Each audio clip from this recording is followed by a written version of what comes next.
All right, Mr. Mayor, we're now streaming live.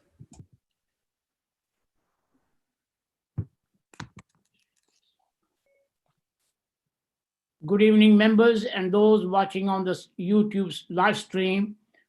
Please, can I introduce Canon in Black, who will be saying prayer this evening. Good evening. Firstly, a prayer for the council and all who have responsibility of governance and leadership.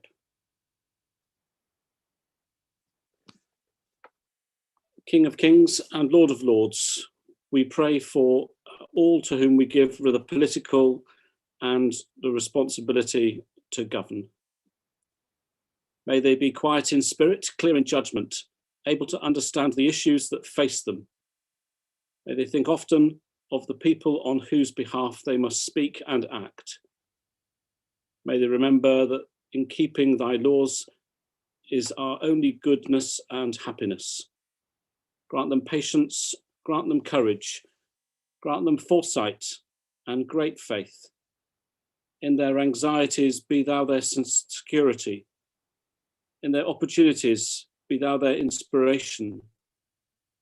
By their plans and their actions, may thy kingdom come, thy will be done. Amen. And a prayer for unity, for peace, and for justice. God of peace and justice, you bring diverse peoples together in common purpose of love, joy, and hope. Out of any conflict, bring harmony. From violence, bring healing. From the void of hatred, bring love. That together we may commit to all that unites and builds the common good. In the name of Jesus Christ. Amen. Thank you very much. Thank you, and welcome everyone to this meeting of full council. I will now hand over to Rachel as head of constitutional service to go through some housekeeping points of this meeting. Thank you, Mr. Mayor, and through you. In order for this virtual meeting to run smoothly, please keep your cameras switched on at all times and keep your microphones muted, except when you're invited to speak by myself or the monitoring officer. Any member wishing to speak during debate should indicate this by clicking the blue raised hand function in the participant screen. Some members may have a newer version of Zoom, in which case the raise hand function has moved from the participants section to the reactions section and is now in yellow. When I invite you to speak, please unmute your microphone, make your comment, and then mute yourself again. If we run into technical problems, the meeting may be adjourned while we address this. If your connection fails during the meeting and you are unable to reconnect, one of the Democratic Services team will contact you. I would like to remind members that all virtual meetings are recorded. As we are meeting virtually, it is important that members adhere to the rules of debate so it is clear to the public what is happening. Through the Mayor, myself and the monitoring officer, we will be enforcing these rules strictly this evening and ask members to behave in a respectful manner. Unless you are speaking in debate, you must indicate whether you're raising a point of order, point of personal accuracy, or point of personal explanation. Otherwise, your microphone will be muted through the Mayor and debate will continue. Finally, we aim to take a short break around 7:30 this evening for around 10 minutes and should such finish the meeting at around 9:10 this evening. Before we move to the first item, the Democratic and Constitutional Services Manager, Pippa, will take a roll call. Thank you, Rachel, and through you, Mr. Mayor. Members, could you please confirm your presence when I call your name? Councillor Aitken? Present, Pippa. Councillor Ali? Good evening, all in attendance. Councillor Allen? I'm in attendance, Pippa, thank you. Councillor Ash? Yep, I'm here. Councillor Ayres? Good evening, I'm here. Councillor Barkham? I am here. Councillor Bashir, Good evening, in attendance. Councillor Bisbee, Good evening, Pippa. I'm here. Councillor Andrew Bond, Present. Councillor Sandra Bond, Good evening, Pippa. Present. Councillor Brown, Good evening, present. Councillor Burbidge, Present, thank you. Councillor Casey, Good evening, Pippa. Present. Councillor Seresto, Present. Councillor Coles, I'm present, Pippa, thank you. Councillor Day, Present, Pippa. Thank you. Councillor Dowson, Yes. Councillor Ellis, Yes, thank you. I'm present. Councillor Farouk, Present. Councillor Fitzgerald, Yes, present and correct, Pippa. Councillor John Fox, Present. Councillor Judy Fox, Present. Councillor Harper, Good evening, present, Pippa. Councillor Haynes, Present, thank you. Councillor Hemraj,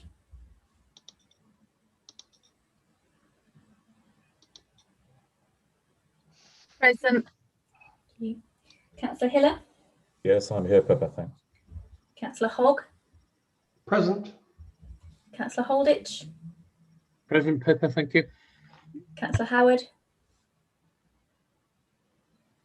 Good evening, present. Councillor Howell, Present. Councillor Hussain, Good evening, everyone, and I'm present. Councillor Amjad Iqbal, Present, Pippa. Councillor Azhar Iqbal, Present. Councillor Jamil, Present, Pippa. Councillor Jones, Present, Pippa. Councillor Joseph, Present, thank you, Pippa. Councillor Lane, Present. Councillor Lillis, Present. Councillor Murphy, Present. Councillor Nadeem, Evening, present. Councillor Gul Nawaz, I'm here, Pepper. Thank you. Councillor Shaz Nawaz, Present, Pippa. Councillor Over, Present, Pippa. Councillor Keum, Present, Pippa. Councillor Robinson, Evening, present. Councillor Rush, Present. Councillor Sandford, Yeah, thank you. Councillor Seaton, Present. Councillor Shahid, Evening, Pippa. Evening, all present. Councillor Skipstead, Present, thank you. Councillor Simons, Yeah, present, Pippa. Councillor Walsh, Present. Councillor Warren, Good evening, Pippa. I'm present. Councillor Wiggin, Present. Councillor Yassin, Present, thank you, Pippa. Councillor Yergatini. Present, thank you, Pippa. Thank you. Thank you, Mr. Mayor. That's all expected councillors present and correct. Thank you, Pepper. Agenda item 1, apology for absence. Are there any apology for absence? Yes, thank you, Mr. Mayor. I've received apologies from Councillor Lamb and Councillor Fowler. Agenda item 2, a declaration of interest. I will hand over to monitoring officer to run through the declaration of interest. Sorry, Thank you. Mr. Mayor. Sorry, Fiona. Councillor Judy Fox has her hand raised. Sorry. Councillor Judy Fox. Thank you, Mr. Mayor. Just to say, in reference to Councillor John Fox's motion, I would like to declare that I have a blue badge, but when the bays on St Peter's Road were put in, I did not have one. Thank you. Thank you, Councillor Fox. Members, I've granted a general dispensation for all members should they have any pecuniary interest that enables them to debate and vote on the budget item later in the agenda tonight. Any member who is more than 2 months in arrears with council tax must declare this now, as this will affect your right to vote on the budget item. Councillor Lane. Thank you. My declaration of interest is not on the budget item, but as per Councillor Fox, I do have an interest in that agenda item as a family member has a blue badge. It won't affect my decision making though. Thank you, Councillor Lane. Are there any, sorry, Rachel, are there any declarations of interest from members this evening which are not already recorded separately on their individual registers of interest, other than the ones we've just heard? Councillor Murphy. Yes, I'd like to declare an interest on the item on houses in multiple occupation, landlords and tenants. It's a motion later on. I'm an active supporter of the Tenant Renters Union and Shelter. Thank you. Councillor Jamil, Fiona. Councillor Jamil, please.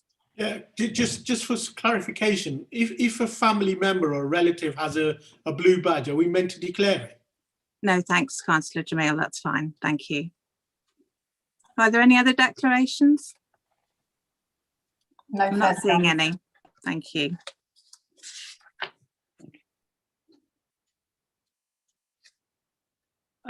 Agenda item 3, amendment of the virtual meeting protocol, full council voting. Agenda item 3 is in the relation to the virtual meetings protocol. Information on this can be found in the agenda pack on page 3.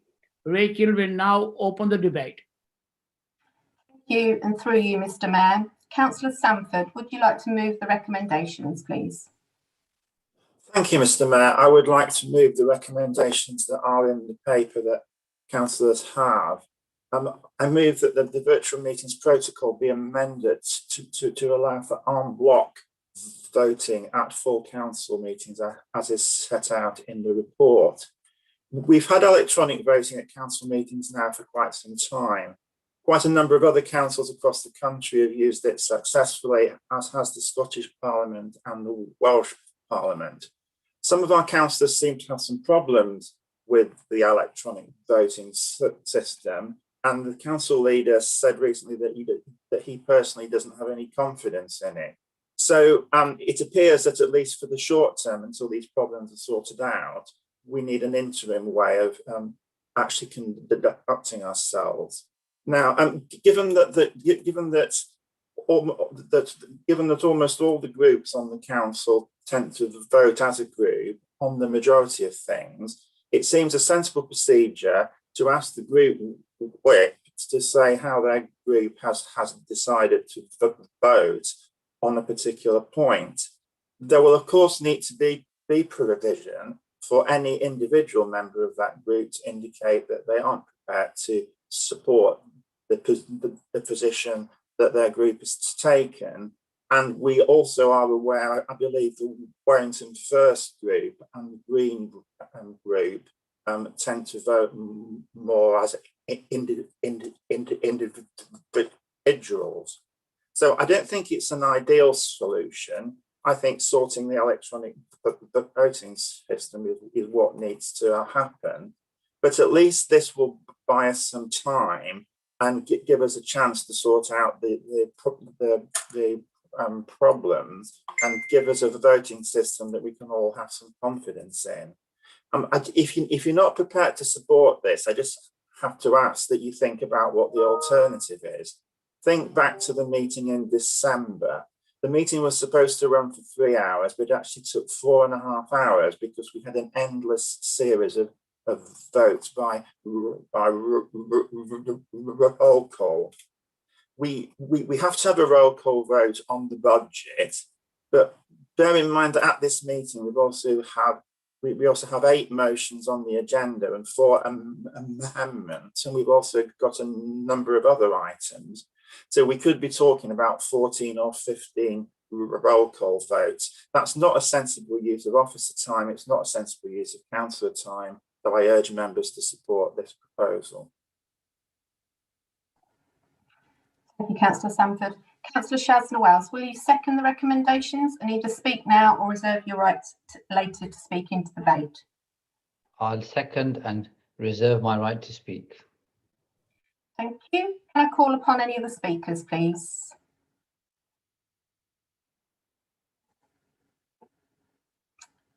No, I see no hands raised. Councillor Shaz-Nawaz, would you like to exercise your right to speak, please? I will. Thank you very much, Rachel. In that case, I'll keep it short and sharp and simple. I suggest we go to the vote. Councillor Sandford, would you like to sum up, or are you happy to go to the vote? No, I agree with Councillor Shaz-Nawaz that we need to go and vote on this thing. Thank you. Pippa? Thank you, members. We'll go straight to the vote then. Can anyone who wants to dissent or object to this decision please raise their virtual hands?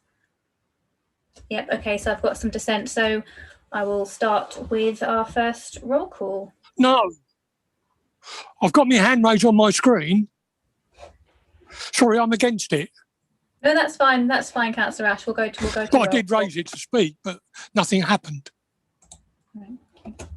Okay, members, when I call your name, can you please unmute your microphone and let me know whether you are voting in favour, against or abstaining from amending the virtual meeting protocol?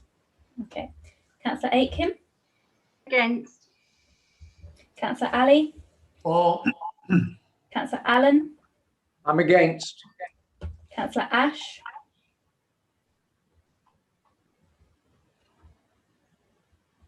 Councillor Ash? Against. Things aren't working well here.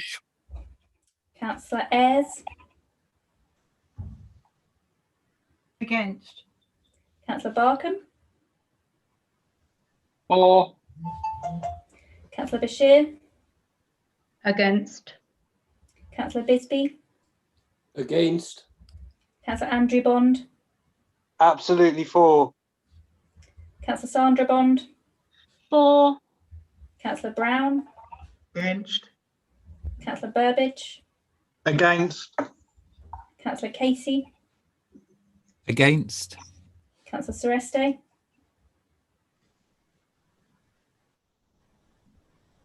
Against.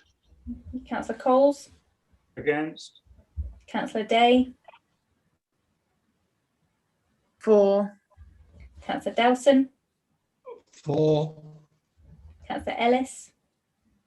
For. Councillor Farouk? Against. Councillor Fitzgerald? I'm against, thank you. Councillor John Fox? Against. Councillor Judy Fox? Against. Councillor Harper? Against. Councillor Haynes? For. Councillor Hemorrhage? Councillor Hiller? Against. Councillor Hogg? For. Councillor Holditch? Against. Councillor Howard? Against. Councillor Howell? For. Councillor Hussain? For. Councillor Amjad Iqbal? For. Councillor Azhar Iqbal? Against. Councillor Jamil? For. Councillor Jones? For.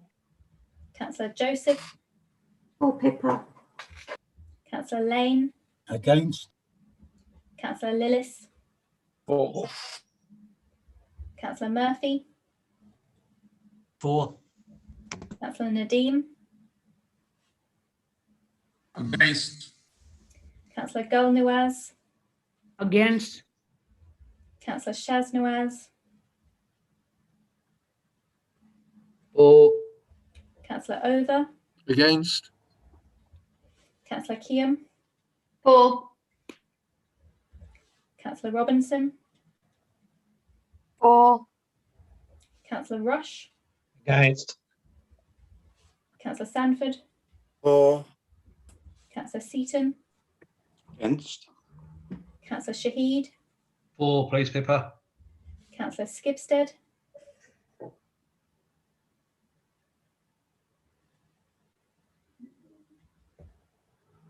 Councillor Skipstead? For. Thank you. Councillor Simons? Against. Councillor Walsh, Against. Councillor Warren, Against. Councillor Wiggin, For. Councillor Yassin, 4, please. Councillor Yagattini. 4, please. Bear with me a moment.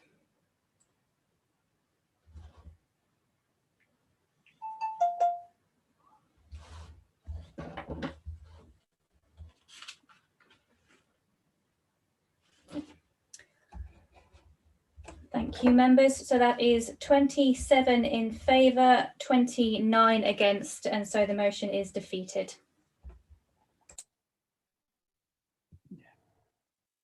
Thank you. Agenda item 4, minutes of the meeting held on the 27th January 2021. I would like to move approval of the minutes of the council meeting held on the 27th January 2021. Do I have a seconder? Mr. Mayor, I'd be delighted to second. Thank you. If there is no objection, I will take that as agreed. Councillor Coles. It's a point of order, actually, Mr. Mayor. Sorry to interrupt the flow. I remember being brought up once for accidentally having one of my backgrounds that had my party logo on it. I understand a colleague tonight is wearing a shirt with the logo on. I would wonder if we could have a ruling on whether that should be allowed to continue. Thank you.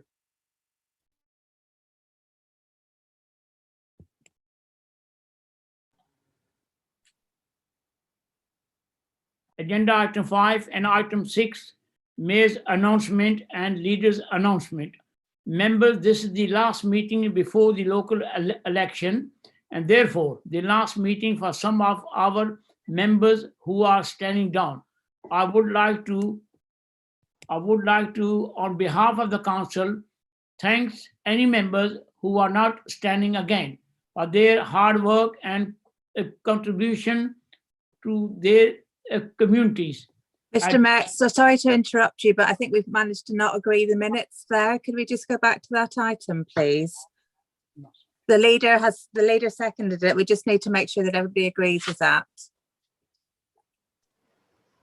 I presume we saw the hands, so that was the agreement. We just need to make sure that we've.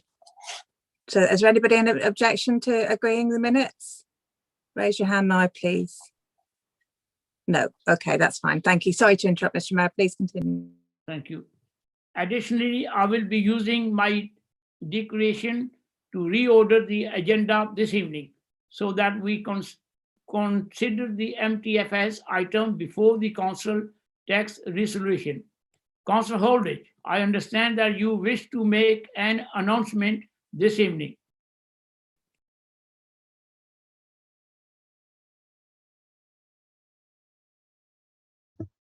Thank you, Mr. Mayor. I promise not to make a habit of this, as here's the second time I've done it. Mr. Mayor, members, tonight is my last council meeting and the end of 142 years of a Holdridge being involved in one council or another in this city.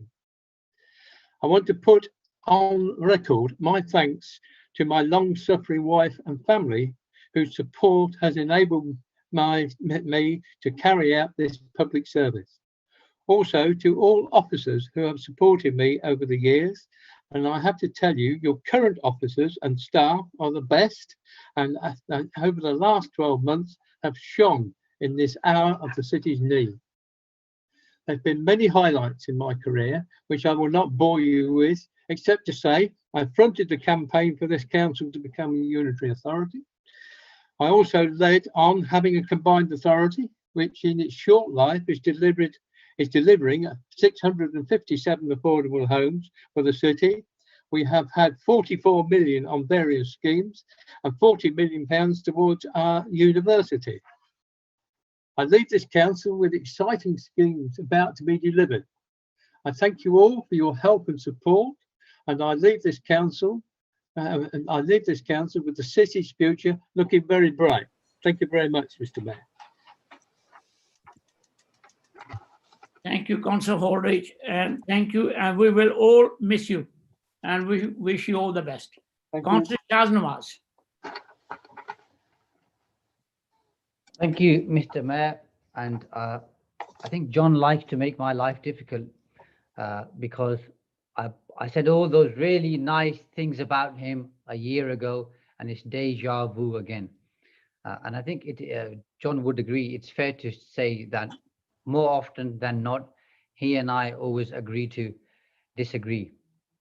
But what we do agree on is that we want the best for Peterborough and for the people of Peterborough. And once again, this year, he's demonstrated that. He could have taken the easy route and retired last year, but he decided to stay with the council and to serve during what's been a very difficult year for everybody. And that shows his level of commitment to Peterborough. And I mean, I can go on and talk about all the things John's done because he served for, I think, best part of 50 years.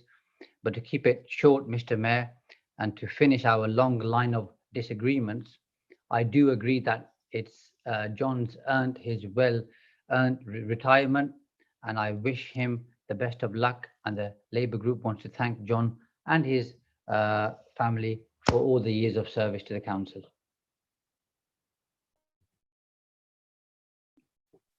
Thank you, Councillor Shaznawaz. Councillor Sandford. Thank you, Mr. Mayor. I'd like to follow on from that, just by saying that Councillor Holditch has been on the council for quite a long time, even longer than I've been here.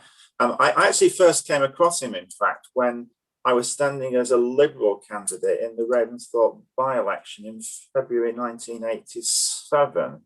We were actually there at the count, and he came up to me and he said, "I think you've got this." Unfortunately, he was incorrect, and I lost the election by 20, but it just shows how uncertain these things can be. Of course, our paths have crossed on a number of occasions since then. When I first got on the council, he was shadow spokesman for our housing. And of course, it's been his passion for education, and particularly his push for a university for Peterborough, which I think is one of the things that he can be most proud of. I've actually disagreed with him on a number of occasions, and I think we're probably going to end up disagreeing with him on quite a few occasions in the meeting that we're currently in. But I think I can say that since he became leader, the debates that we've had at council have actually been a bit more civilized and a bit more respectful for the majority of the time, and certainly much more so than some of the debates that we had in this chamber, around about the year 2000. I think we must also pay tribute to John for having announced his retirement once before and then agreeing to continue through what has probably been one of the most difficult periods in this council's history. So I would like to conclude by wishing him a really happy retirement, and I hope that he actually gets to enjoy it. Thank you. Thank you, Councillor Nick Sandford. Councillor Land, please. Yes, thank you, Mr. Mayor. Yes, it's been a long time, since 1977, I believe. Is that right, John? A long time ago. If you remember, the country just got used to decimalisation and colour TV. So there we go. Anyway, we've all witnessed John's involvement in local politics for many years, and more recently his leadership of the council, where I think he's always been fair, firm and consistent. But above all that, he's naturally good-natured and will always listen. I've heard it said that the best way to influence is to listen, and John uses all that knowledge to help get things done. And so in closing, I would just like to quote from someone called Horace, a Roman poet, I believe. He said, "You have played enough, you have eaten and drunk enough, and now's the time to depart." And John, having had a year to prepare for this moment, you must be well and truly sated. But anyway, thank you from John, Judy and I. We thank you for your endless commitment to public service. to you and your wife, Barbara, for there's always a good lady behind a good man. And we wish you both a well-deserved rest, good health and happiness. Thank you. Thank you, Councillor. And Councillor Howell. Thank you, Mr. Mayor. There have been few positive aspects to this pandemic, but having Councillor Holditch remain with us as leader of the council for a little bit longer has meant the council and the city have benefited from an extra 12 months of your wisdom and experience. Your decision to hold on for a further year has brought us all stability in a very unstable time. Thank you, John, for your generosity and for putting the city first, and we wish you a long and happy and healthy retirement. Thank you all. Agenda item 7, question with notice by members of the public. There have been 5 questions submitted by members of the public this evening. Question 1 from Hazel Parry.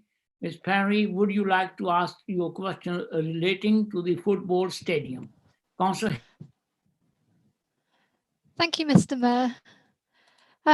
I've spoken to many residents in Peterborough who are concerned about the proposed plans to build a stadium on the embankment. Concerns are elevated through the fact that planning permission has not been applied for, yet there is still a dedicated website promoting the idea. Invest in Peterborough mention it on their website, and the stadium has also been mentioned as a possibility by Peterborough City Council in a text release as part of the Towns Fund posted on social media a few weeks ago. So it wasn't actually part of the Towns Fund, but was mentioned in conjunction with it. However, a football stadium doesn't feature in the local plan. In fact, the local plan, reference L51, says there's a commitment to retain the embankment as green space. Taking all this into consideration, my question is this: what is going on? How far along the road are plans for the stadium? And when and how does the council plan to engage with local residents about it? Thank you. Councillor Hiller, would you like to respond? Yes, I'd be very happy to, Mr. Mayor, and you'll excuse my video being switched off, but it does affect quite badly the internet connection that I have here. So if you'll allow me, Mr. Mayor, I'd be surprised actually if the majority of Peterborough's residents didn't consider the embankment a treasured and indeed a valuable asset for our city. That said, Mr. Mayor, many of the residents might also think it's underutilised. And given the growth of our city in recent years, that we need to bring it to life somehow, giving our communities a better place to go to enjoy green space and enjoy the river, while still being close to the city centre and its amenities and attractions. Any future proposals to change the uses across the embankment must strengthen it as an environmental asset, making it a place residents and visitors choose to want to visit and can get to easily. As has been said earlier this evening, this Conservative administration under the leadership of John Holditch has enabled a university to happen in our city. The much anticipated phases 1 and 2 will add real purpose and value to the embankment as students and workers are drawn to that end of the city centre. This Conservative administration has also secured funding from the government's New Towns Fund for a bridge across the river from Fletton Quays to the embankment. This will bring communities south of the river closer to the embankment. And I can be absolutely clear when I tell you, Ms. Perry, no further decisions have been taken on any future further development on the embankment. You mentioned the local plan in your question, Ms. Perry. The local plan incorporates the university concept and does indeed protect the embankment from inappropriate development. It seeks to retain open space and access for the community, and we must absolutely respect that. So if any development proposals do come forward, they will have to be tested very closely against our policies in the adopted local plan. And I can also be absolutely clear when I state that any future development here would not be consistent with our current local plan. Thank you, Mr. Mayor. Ms. Parry, do you have a follow-up question?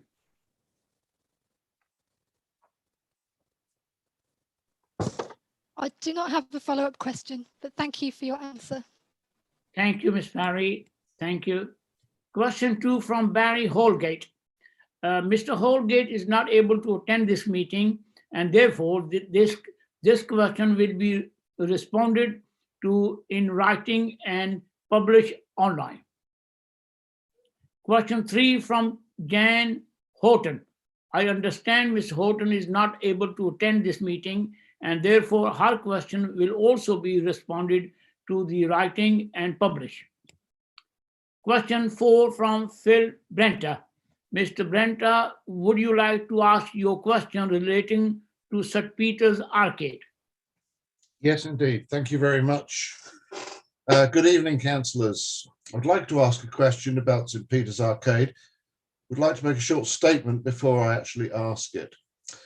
Councillor Seresta has gone on record that the additional footfall down Bridge Street is so great that reopening the arcade would make a huge difference to shops on Bridge Street. According to the shops that I have spoken to, it has not made any difference at all. Now that I have spoken to say that they have been questioned before, sorry, none of them that I have spoken to say that they have been questioned about this before. In fact, Mr. Steve Emmingham, who is one of the joint owners of Specsavers in Bridge Street, has told me that he has noticed no difference in the number of customers into the store, except for the problems caused obviously by COVID, and that he feels that it would be ridiculous to cut off access to Bridge Street in any way. Of course, it is impossible to talk to most of the stores in Bridge Street at this time because they are closed because of the COVID epidemic. My question is, with St. Peter's Arcade, a long-standing pedestrian walkway linking St. Peter's Road and Bridge Street in Peterborough Town Centre, being such a useful access route for able-bodied pedestrians and for those that are disabled, why is Peterborough City Council considering closing it? Councillor Sasky, would you like to respond? Yes, Mr. Mayor, thank you. Thank you, Mr. Brenta, for your question. A similar question was asked last month at the full council meeting. Second paragraph of that response deals with the issues set out in this question, and for consistency, I refer to that previous answer. St. Peter's Arcade is currently closed in line with national guidance provided to local councils to ensure that COVID is a safe, to ensure COVID safe environments. This is owing to access issues from St. Peter's Road, which narrows down the entrance to this location and does not allow for minimum distances to be maintained. The decision has been subject to ongoing review, and given the prevalence of the virus, this is still assessed as necessary. Cabinet met in October 2020 to discuss the long-term use of this space, and it was noted that its closure is providing benefit to the shops in Bridge Street, who reported seeing a higher footfall as a result of people accessing the town via Bridge Street.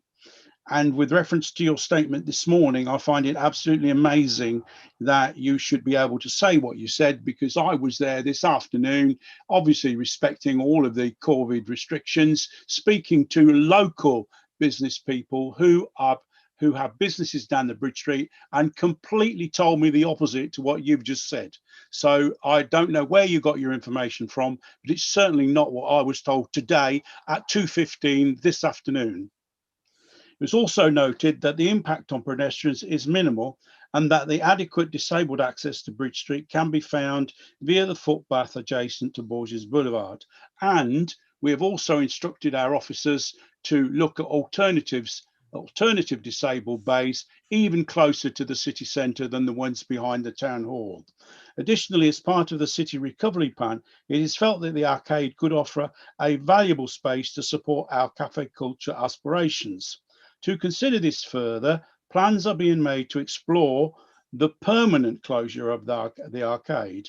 Legal advice is currently being sought, and once that advice has been received, we will engage with stakeholders, including pedestrians and disabled groups, to explore the variety of options that could be developed to improve pedestrian access to the city centre from this direction. Additionally, I will underline the final point that any decision to permanently close will be made in consultation with both pedestrians and disability groups with the aim of improving access via alternative arrangements. Thank you, Mr. Brenton. Mr. Brenter, do you have a follow-up question? Yes, I do. And I thank Councillor Seresti for his comments. I would actually like to comment that the questions that I asked of local storekeepers was also this afternoon. And I find it very strange that Councillor Seresti has got that, because I got exactly the opposite. Now then, with reference to the council of the closure of St Peter's Arcade, Councillor Seresti has also been quoted as saying that it would do everybody the world of good, unless you're disabled, to walk the extra 25 yards around the building. It is not 25 yards, it is actually 252 yards. There is a big difference. This Conservative government has determined that for disabled persons to receive the full mobility component of personal independence payment, or PIP, the test is to be unable to walk more than 20 metres or almost 22 yards without having to stop for rest because of pain or simple inability to continue. I myself am disabled and receive the full mobility component because I cannot walk more than 20 metres without pain. I cannot, in fact, walk at all without pain. With all the major banks in Peterborough, HSBC, NatWest, Lloyds, TSB, Santander being more easily accessible through St Peter's Arcade when parked in the most used disabled parking spaces at that end of the town centre, and using them as just a simple example of places that disabled persons need to access. Just how far extra does this Conservative-led council feel it is acceptable to ask disabled persons to walk? Councillor Seresti, do you want to come back? Yes, please. I find your question offensive, quite frankly, Mr. Brentor, because you've never seen me tell anybody, or heard from me anyway, that it's an extra 25 yards. So I don't know where you got that, but you didn't. It's quoted in the press, I'm sorry. Well, then, you know, the press, they quote all sorts of things, but it wasn't from me, because I know, the same as you know, it's not 25 yards, and I would never say such a thing. Secondly, I refer you to the last few lines of my previous answer, which is, I will underline the final point that any decision to permanently close will be made in consultation with pedestrian and disability groups with the aim of improving access via alternative arrangements. So if and when the situation arises, that becomes something that we are considering. No doubt you and all your friends will be consulted if you wish to be part of it, and we will arrive at a decision that's made by the majority of people. Thank you, Mr. Mayor. Thank you. Question 5 from Julie Fernandez. Mr. Fernandez, would you like to ask your question related to city centre accessibility? Thank you, Mr. Mayor. Good evening, everyone. I hope you're all keeping safe and well. My question is to Councillor Seresti. I hope you and the family are keeping well also. So my question is, many local retail businesses are struggling to survive the COVID-19 crisis. The purple pound is the combined spending power of disabled people and their families, and is worth millions of pounds to Peterborough per annum. What is Peterborough City Council doing to ensure the city centre is as accessible as it can be and should be to disabled people and their families? Thank you, Julie. I appreciate the question. I mean, you very well know, of all people, how committed I am to making sure that our city is accessible to disabled people without any difficulty whatsoever. And you probably know my record in that respect. We are at the moment undergoing a full review of the city centre, which includes all forms of access. And clearly, part of that review includes access for people with disabilities. And we are very committed to making sure that everybody who wants to access our city centre can do so, and can do so comfortably, which is also why we are looking in various closer places to the city centre to provide more disabled parking, and also make it easier for disabled people to get into the town centre, and particularly to the banks that Mr. Brentor was so concerned about. So, you know, no one has a magic wand. We as an administration, and I with the person who has the responsibility at the moment, are absolutely committed to providing proper access for everybody that wants it, and that includes your group and your friends and people with disabilities. Now,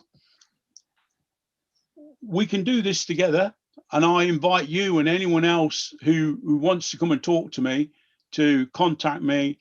Let's go and have a look. Some time ago, I did a walkabout with Councillor Fox and identified areas that might have caused a problem, and we've got those sorted. I then did a walkabout with the organisation that represents partially sighted people, and then I really begun to understand what it's all about. And as I say, I repeat, we are absolutely committed to making access available to our city centre by everyone who wants to, and that actually includes people who have disabilities. And I repeat, if you want to be part of that process, you want to talk to me, we can wander around the city, you bring your friends. Mr. Brentford would be very welcome, and we'll have a look. And if there's anything that we can do to make it easier, let's look at it. Thank you. Ms. Fernandez, do you have follow-up question? Yes, thank you, Councillor Suresti. I know you've been absolutely brilliant when it comes to supporting disability rights here in Peterborough. My question is, it's great using and getting advice off of disabled people, but it's also really important that we get the right professional advice from access auditors to make sure that the right things are done in the right way. Can I ask if that has been done, and if that has been done, when and what parts of that access audit was then implemented, and will that be implemented in the future? I have to be completely honest with you, I haven't done it. The brief given to our architects will have contained something to do with disability and access, but I doubt whether it contained the brief to go to access auditors. I would be quite happy to talk to you about that, and let's have a look at it. I mean, you know, we all need to enjoy our city centre. Whoever you are, whatever colour you are, wherever you come from, we should be enjoying it together. And anything that we can do to make it easier for everyone to be able to do that, I'm up for it. Thank you. Thank you. Agenda item 8, petitions. There are no petitions this evening from the public. Are there any petitions from members?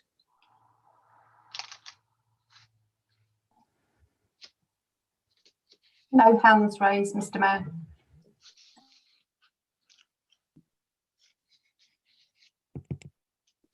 Agenda item 9A, B, C, and D, question on notice. There have been 9 questions submitted by members this evening, one of which is vote related. Question 1 from Councillor Ash. Councillor Hiller, would you like to respond to the question from Councillor Ash in relation to parking on the footpaths? Yes, I'd be very happy to, Mr. Mayor, and I thank Councillor Ash for his question. We are aware, certainly, that this can be an issue for residents across the city in most of our wards, and it is indeed an offence under the Highways Act. I can confirm that when the Highways team become aware of such an activity taking place without an authorised crossing point, a letter is sent to the occupiers of the property to draw their attention to the offence and to ask them to cease the activity. Should the occupiers fail to act accordingly, it is certainly within the council's power to commence legal proceedings. In relation to the transfer of mud onto the footpath, this is the responsibility of the individual depositing the mud to rectify, and highways will also advise the occupier if it's reported. However, if residents are particularly concerned, they can indeed contact Aragon Direct Services to establish if additional cleansing is required. I hope that satisfies the thrust of your question, Councillor Ash. Thank you, Mr. Mayor. Councillor Ash, do you have a follow-up question? Yeah, yes, please. Thank you, Councillor Hiller, for the answer, and I'm quite happy with that. But it bothers me that it continues the same place over a long period of time, and is reported to me by residents who I then in turn report it to highways. But the problem doesn't seem to be sorted. So with that in mind, does the highways take action against offenders that continue to ignore the rules regarding crossing the footpath? Councillor Hiller, please. Thank you, Mr. Mayor, and thank you for the follow-up question, Councillor Ash. From what you've just described, it appears not. I don't know the instance, I don't know the address, and I don't know the location. It's obviously in your ward. Suggesting it's in your ward, I imagine it is. If you let me know what this persistent offender is, where he's located or she is located, or the family, then I can certainly get our officers to understand what has been done thus far, and if nothing effective has been done, then we can try and ensure that something effective is done. Thank you, Mr. Mayor. Question 2 from Councillor Sanford. Councillor Hiller, would you like to respond to question from Councillor Sanford in relation to John Lewis? Yes, indeed, Mr. Mayor, and I thank Councillor Sanford for his question. There's no doubt of the importance of John Lewis in Queensgate, and we are indeed fortunate to have this prestigious brand in our city. The recent investments they've made in their store here does encourage me, Councillor Sanford, to believe that they value their tenure as much as we do. Also, beyond doubt, the COVID pandemic has made trading very difficult for the high street retail sector throughout the UK. And in Peterborough, we have provided support through the appropriate government schemes in 21-22. The City MP, Paul Bristow, has been lobbying John Lewis, I'm told, and indeed the expected additional support was announced in the Chancellor's statement today. And I'm pleased that John Lewis will get 100% business rates relief, like all hospitality, retail and leisure, for the first 3 months of 21-22, with further relief still to be confirmed for the rest of the year. There will be restart grants available for up to £6,000 for non-essential retail and £18,000 for hospitality and leisure. We've been supporting Peterborough Positive to set up a business improvement district, which includes the Queensgate shopping centre area, although the ballot of businesses for this decision has been delayed from May this year to October this year due to the present circumstances you'll perhaps appreciate. We will continue to work proactively with Peterborough Positive and our retailers to maintain the city's retail sector. This includes dialogue with John Lewis, of course, on the status of the Peterborough store and helping to secure its future here whenever possible and practical. I hope that answers the thrust of your question, Councillor Sanford. Thank you, Mr. Mayor. Councillor Sanford, do you have a follow-up question? Yes, Mr. Mayor, I thank Councillor Hill very much for that positive response. I think John Lewis is now probably the only major department store that we have remaining in Peterborough, and lots of people like to go there because of the high quality of the produce and the really good customer service.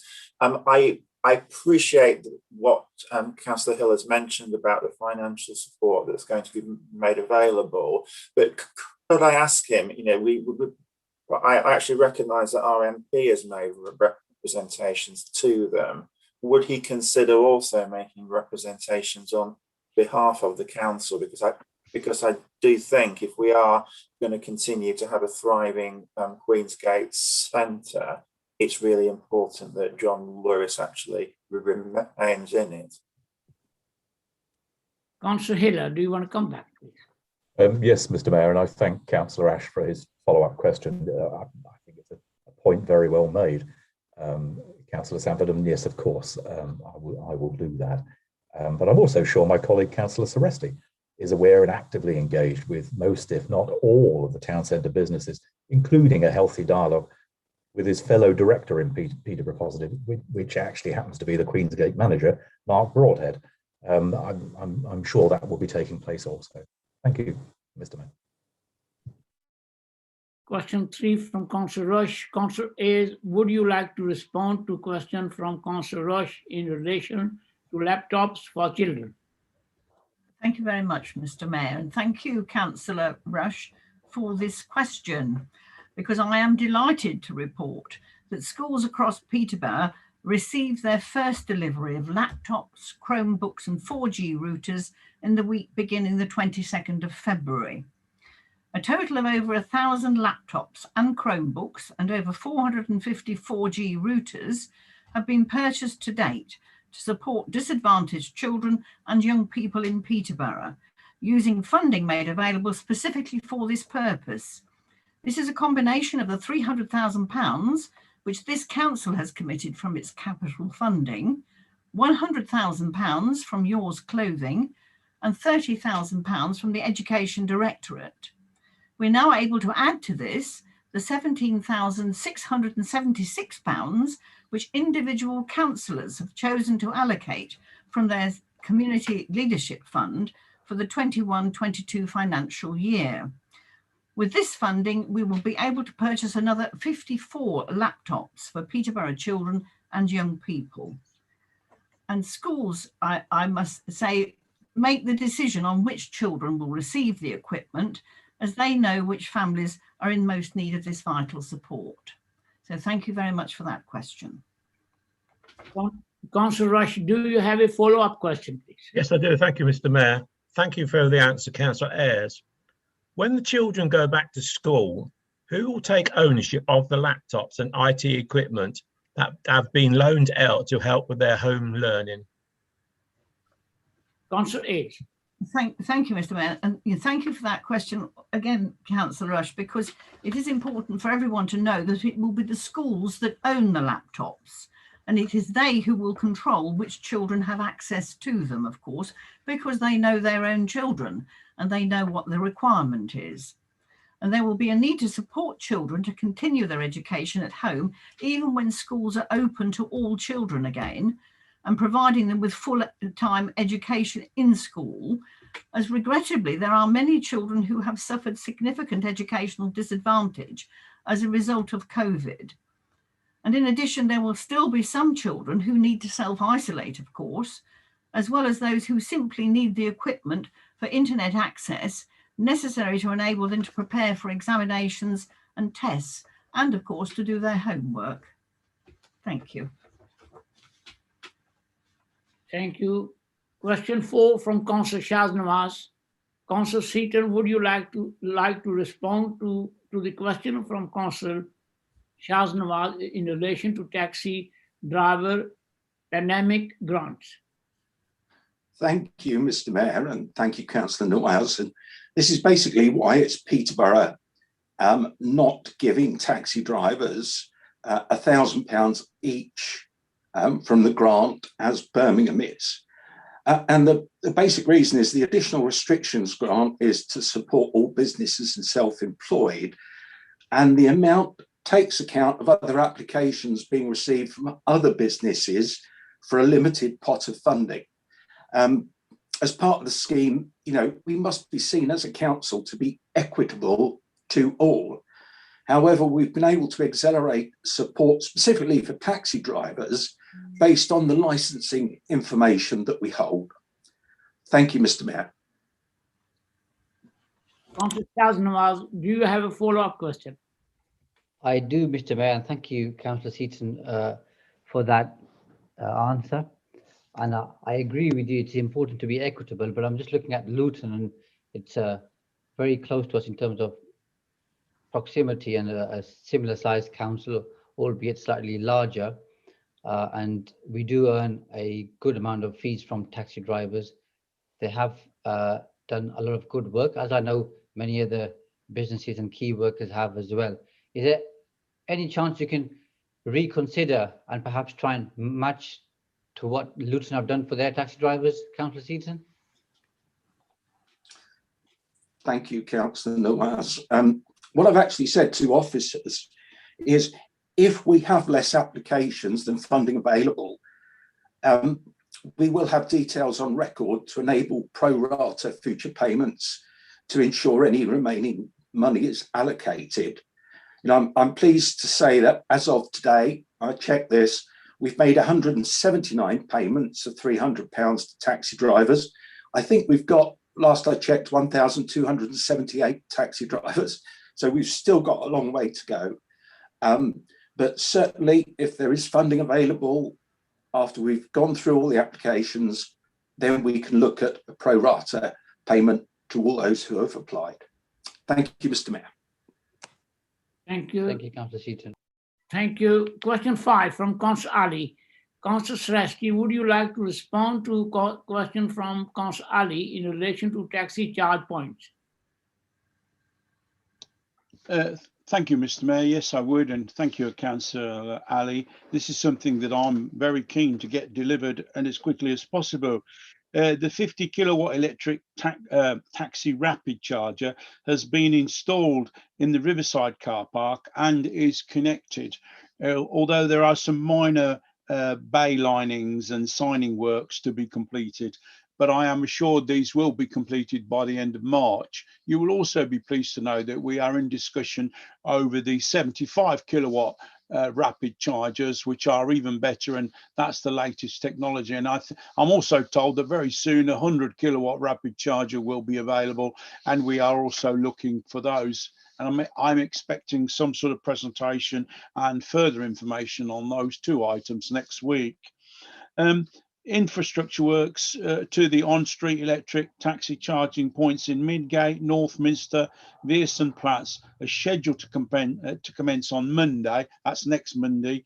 And the rapid charging points have been procured. We bought them. That means we bought them, but unfortunately, delays in the supply chain due to the COVID pandemic have led to much longer lead-in times for specific pieces of equipment, including main distribution cabinets and other bits that go with them. Waiting times for electrical connections from the utility operating companies has all been affected by the national lockdown. We anticipate that the project will be complete, or this part of the project will be complete, and all on-street charging points for the time being will be fully commissioned and operational by the end of May 2021. But that's not where it'll stop, because we are looking at introducing many more as soon as possible. Councillor Ali, do you have a follow-up question? Thank you, Mr. Mayor. I thank Councillor Sresti for his answer. I'm encouraged by that, but I'm disappointed that there has been a delay, because the promise was made some time ago to the taxi drivers that these would be available. As we all know, our taxi drivers, hard-working taxi drivers, are probably the hardest hit, one of the economic active members of our communities throughout this pandemic.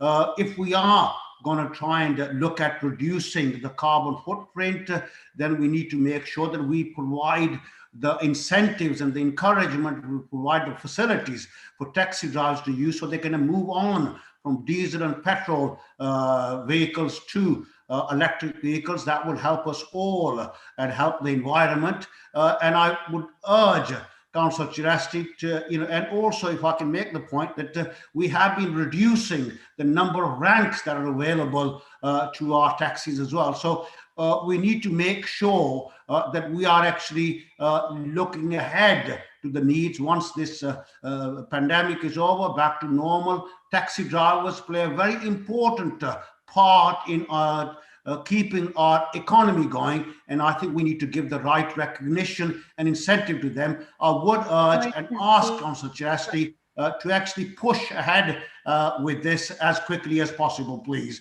and give the right incentives to the taxi drivers. They can move on from petrol and diesel vehicles to electric vehicles as soon as possible. Thank you. I couldn't agree with you more, Councillor Ali. I'm completely 100% committed to everything that you've said, and even more. You know, we need them throughout the city, not just for the taxi drivers. We need to encourage people to buy electric cars. I'm even trying to buy one myself. I'm trying to find something that does more than 200 miles to, well, 250 miles to a load. You know, it's the way forward. It's the way the world has got to go. And you're absolutely right. There's an onus on the local authority to make sure that the facilities are available so people can use them and help us reduce our carbon emissions and save the planet. Thank you, Councillor Chesty. I'm glad my son in South London has bought one as well. Thank you. The question 6 from Councillor Shahnawaz. Councillor Seaton, would you like to respond to the question from Councillor Shahnawaz in relation to capitalisation directives?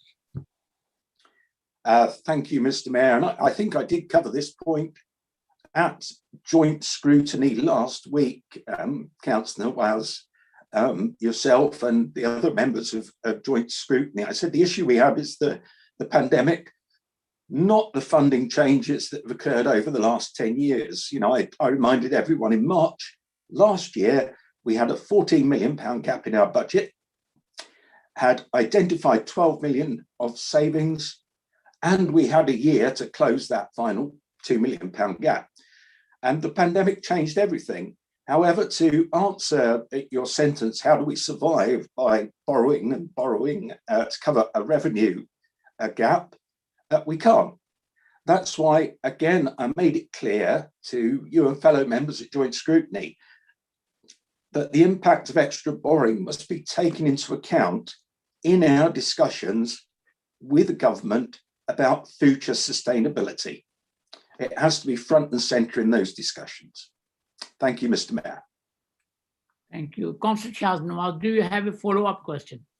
I do. Thank you very much for that answer, Councillor Seaton. As you'll appreciate, the challenge is obviously one of cash flow, trying to obviously meet the obligation in terms of the interest and the capital repayments. And if the government don't support us further, like we've seen since 2010, so this hasn't been something which is short term. I'm just interested to hear your view that we've asked for fairer funding in the past. It hasn't happened. If nothing's forthcoming in the next 12 to 24 months, what other alternatives would you suggest we explore going forward? I know you won't be here, and I should take this opportunity to thank people like yourself, Chris Ash and Darren Fowler, for their service too. But for the rest of us, do you have any advice, Councillor Seaton? Councillor Seaton, please. Thank you, Councillor Nawaz. You say it's not a short-term thing, but I've just said, you know, a year ago, 14 million gap, 12 million savings identified, 2 million defined in 12 months. So the pandemic, you could say 12 months of the pandemic is not a short-term thing as well. It feels like a very, very long-term thing. If the government will not support us with fairer funding, then the obvious result is we go into special measures and we have a Section 114 notice. That's the result. We could get to that sooner, Councillor Nawaz, if you don't vote for the budget tonight. But we cannot be asked to constantly borrow to cover revenue and to meet the payments for that. That's not sustainable, as I've just said. Thank you. Thank you, Councillor Seaton. Thank you, Councillor Seaton. Question 7 from Councillor Ash. Councillor Holditch, would you like to respond to the question from Councillor Ash in relation to Peterborough City Council and Cambridgeshire County Council? Thank you, Mr. Mayor. The joint working agreement between the PCC and the CCC is based around sovereignty guarantee, which safeguards the local autonomy for each council and ensures that the PCC is able to make the best decision for its residents. The Council's approach to working with communities is centred on a deep understanding of the characteristics and needs of the individual places. It's clear from this work that Peterborough is unique and in the area, not just in its demography and needs, but also in the opportunities presented by being a fast-growing entrepreneurial city. Needs continue to be assessed on a very local basis, and the PCC determines its own strategy and its own spending priorities accordingly. The number of benefits have been realised through shared services work, including the development of best practice as seen with children's services through our joint work on fostering campaigns, retention of high quality managers who have driven significant savings for both authorities. Experienced senior officers are attracted to the larger interest roles. Residents on the borders between Cambridgeshire and Peterborough have benefited from the increased choice as to where they get their access to their services. i.e., the school at Hampton, childcare provision, alternative education providers. Where one authority has struggled, the other authority has been able to step in and help, e.g. quality assurance functions in safeguarding camps. Much improved ICT systems and the quality of communication functions in both authorities, taking the best from each and using the increased purchasing power to secure better deals. Joint commissioning across several areas increased the purchasing power and enabled a more flexible response from a greater range of providers. Another significant advantage of this model is that joint leadership teams are now shared common geography with health, police and local resilience forums and the combined authority, with the provides efficiencies in the number of partners board and large number of working groups, including both top-tier authorities. For example, the Health Strategic Transformation Partnership, Safeguarding Youth Offending Boards, Cambridgeshire Public Service, and during the pandemic, the Strategic Goal Command Group. This gives both councils greater influence in the partnership discussions and have been a particularly helpful and efficient and effective way of working during the pandemic. Cross-party leaders and senior officers across Cambridgeshire and Peterborough are committed to public service reform and are actively building on collaborative ways of working and that have always existed but have been strengthened during the pandemic. A number of work streams are already underway to look at how we can further develop our relationship to improve outcomes for people across the region. This work does not include explorations into structural reform, nor does it propose any changes to the joint working agreements between the PCC and the CCC. Thank you. Thank you, Councillor Holdridge. Councillor Ash, do you have a follow-up question? Yes, please.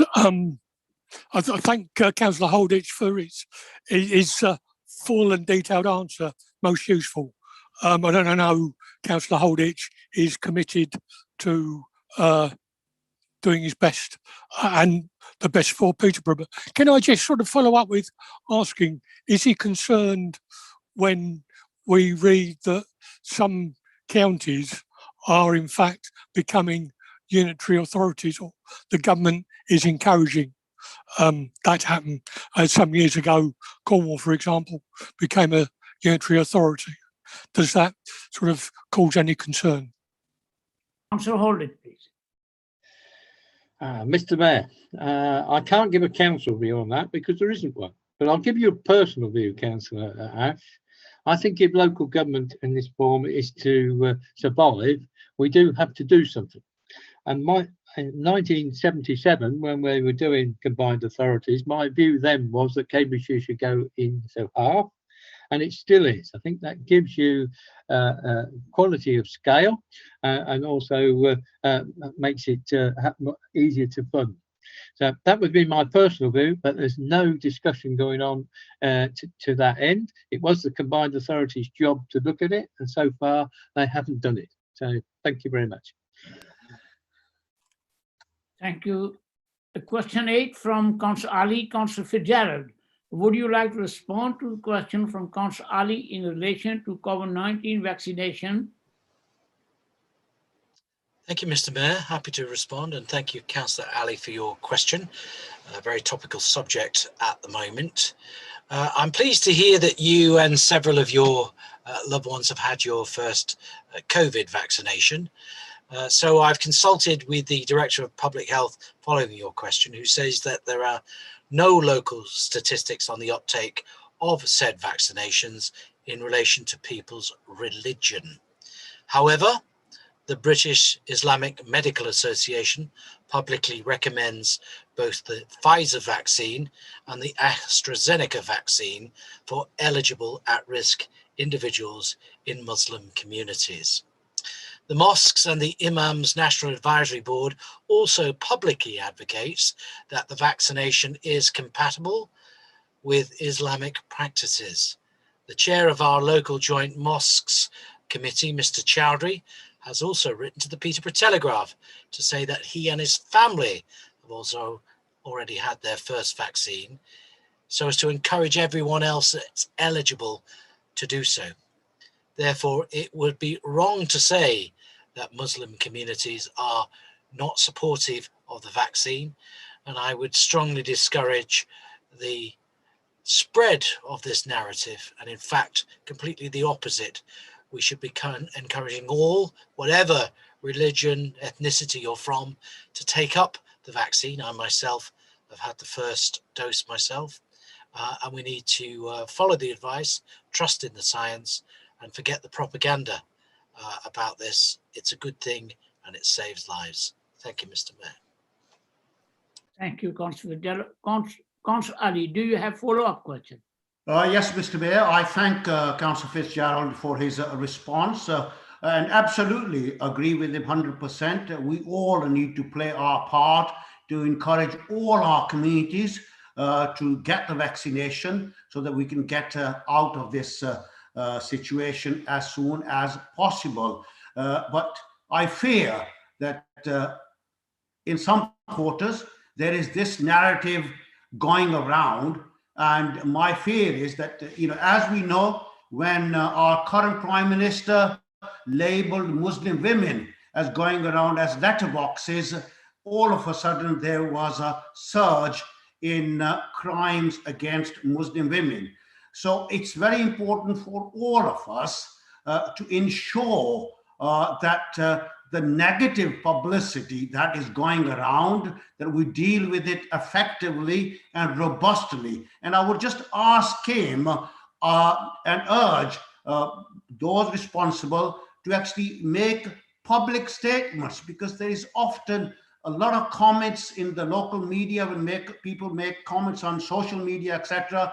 Lots of negativity towards ethnic minority communities and the Muslim communities. And I think we as a council and as councillors have a role to play. And I'd just like to ask Councillor Fitzgerald, he agrees with me and I'm very grateful for that. And I know most of us agree, but I think we need to do a little more to make sure that that narrative is condemned wherever we can, and do our utmost. And what actions will we be taking? Because I didn't just come up with that question. Sorry, Councillor, actually, time on your question. Thank you. Just very quickly, because the question was asked on me from the media, actually, that, oh, this is what we hear.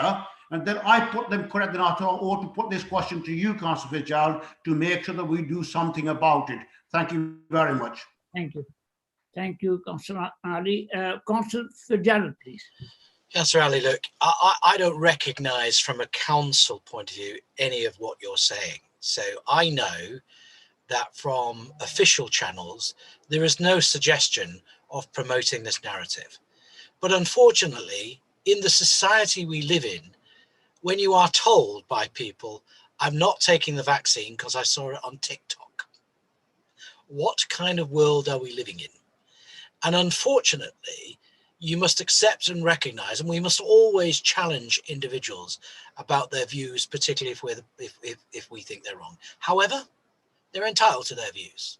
And we are never, ever going to get 100% of people to take this vaccine.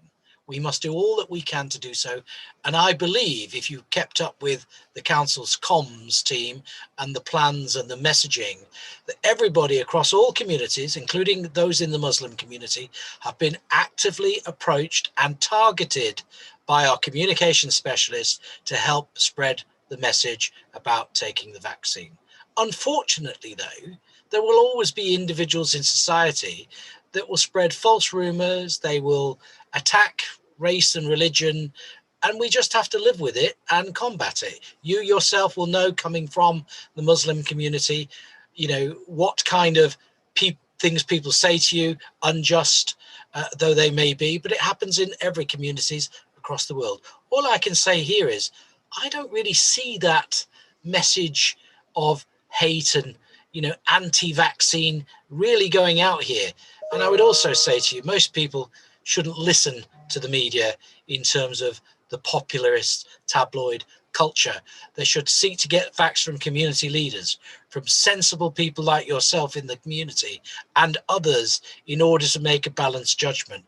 But unfortunately, we're never going to be able to you know, stop people doing it, but we must do all we can. And I do think we're doing a lot. But by the way, if you've got a suggestion for anything else we could be doing, please step up and tell us. We'll only be too happy to listen.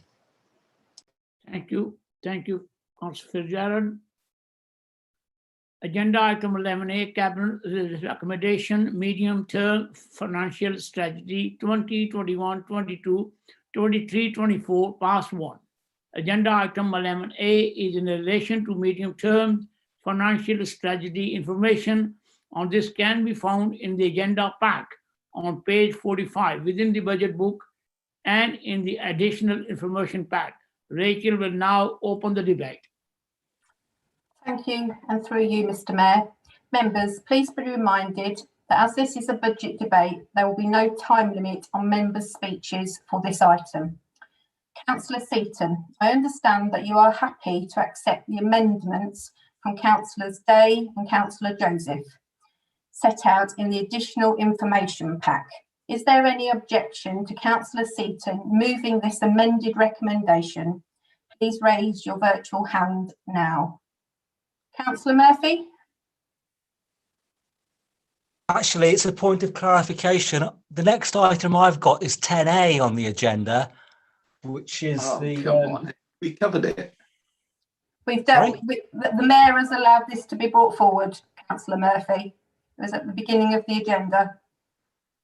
Okay, did we vote on that, or?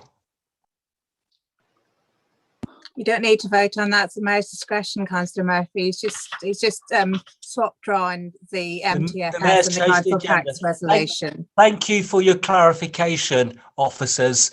And can the other member who interrupted me please behave? Thank you.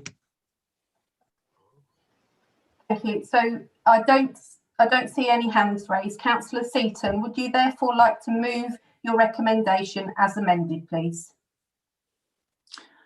Thank you, Rachel. Thank you, Mr. Mayor. Tonight, as Canon Black suggested, I shall be quiet in spirit, but loud in voice. I've got a lot to cover, so I'm grateful it's time unlimited. Clearly, today, the Chancellor of the Exchequer presented the national budget, and it's worth noting a few items relevant to our city. Firstly, furlough will continue until September. Secondly, the business rates holiday is extended to the end of June. Thirdly, the restart grants, I won't cover those as Councillor Hiller did earlier. There will be further Newtown deals and the first round of the Levelling Up Fund. Domestic violence, I'm pleased to see £19 million extra in addition to the £125 million already announced. And there will be a £150 million fund to allow communities to take ownership of pubs, theatres, shops or sports clubs at risk of closure. As we receive detail, we will say more, in particular, when the further grants for businesses will be available. So turning to the budget, I want to start by addressing 2 points raised at joint scrutiny.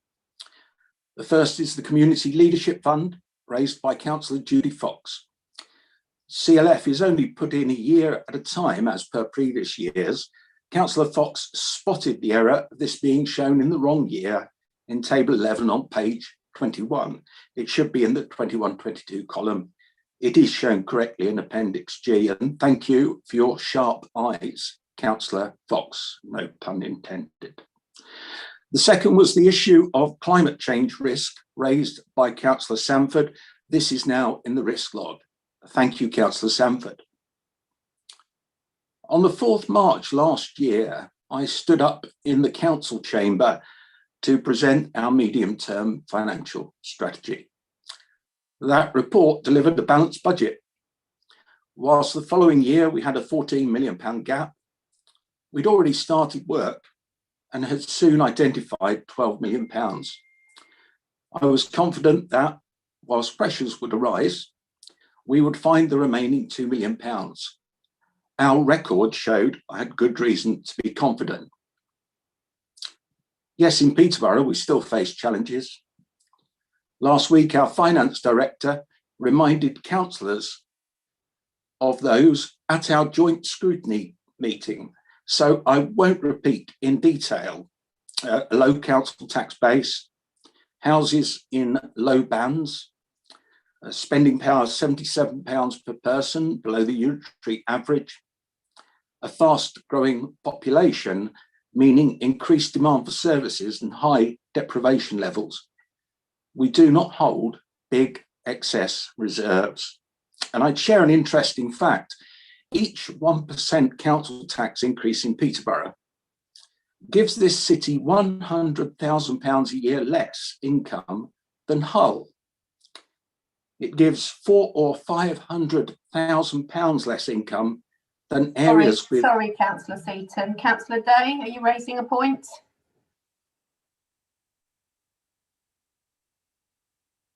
Councillor Day, you had your hand raised.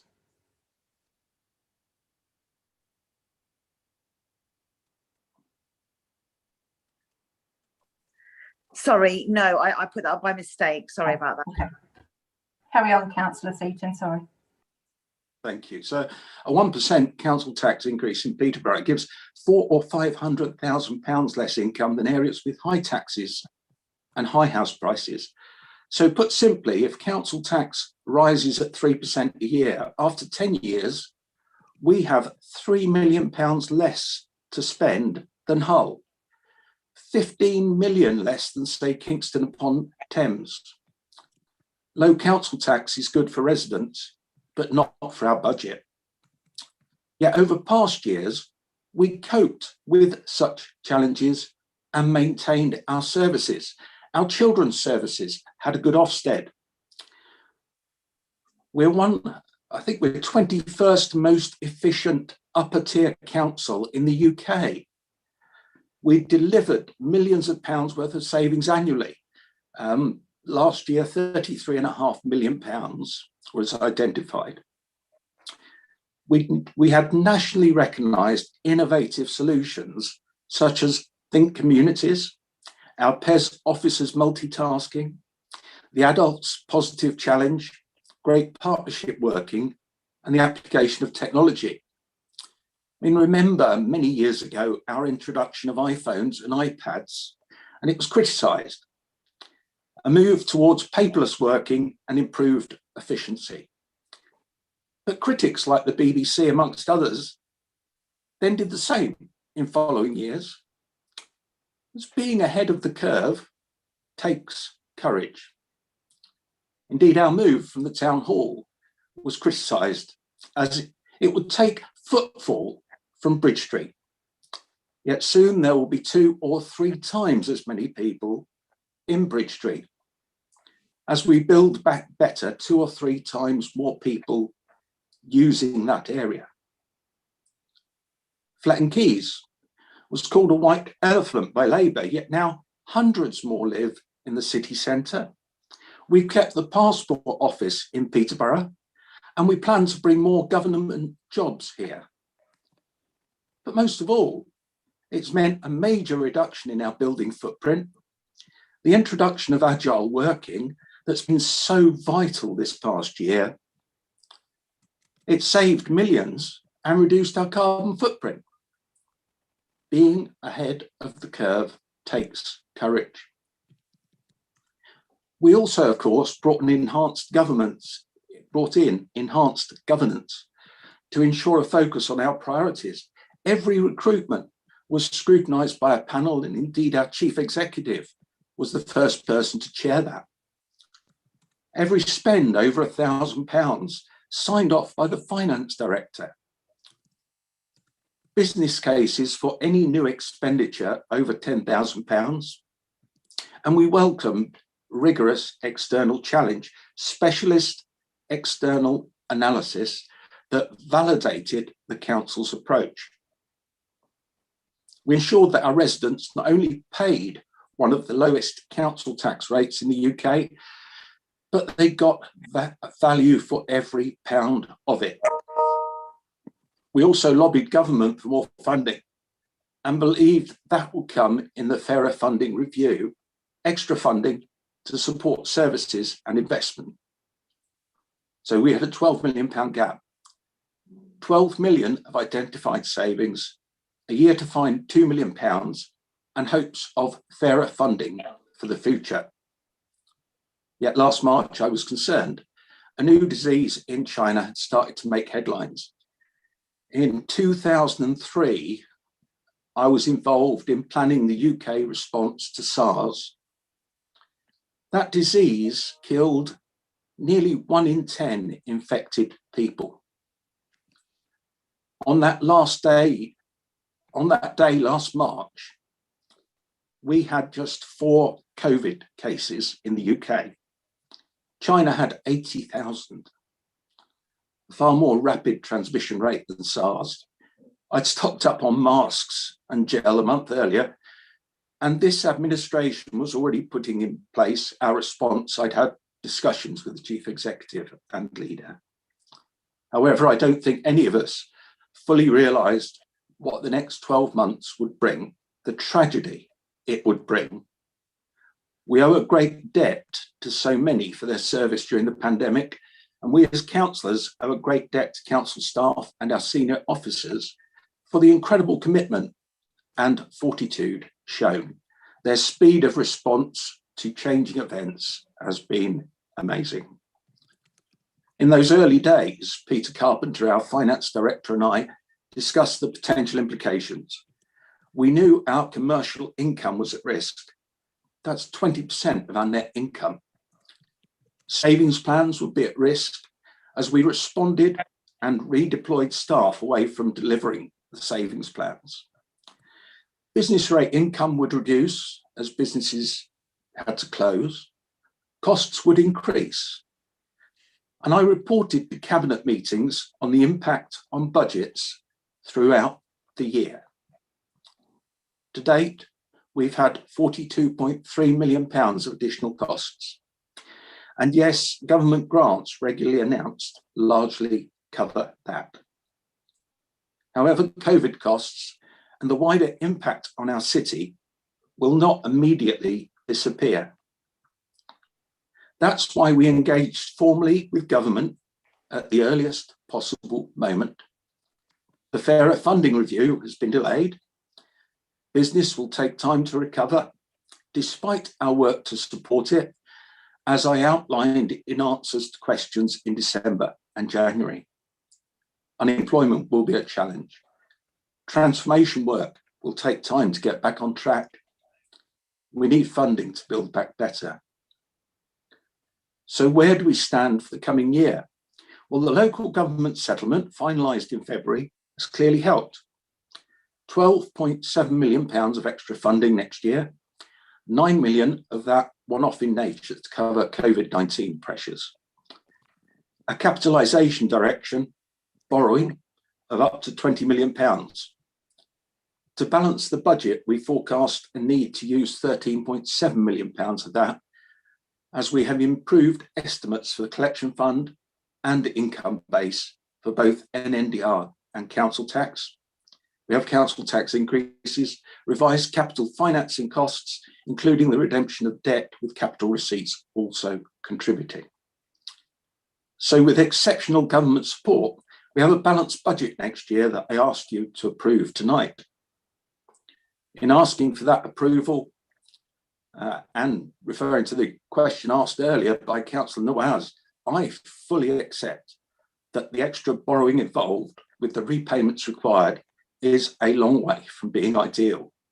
A revenue gap covered by borrowing with subsequent increased revenue costs is not a long-term solution. However, there is nothing else on the table.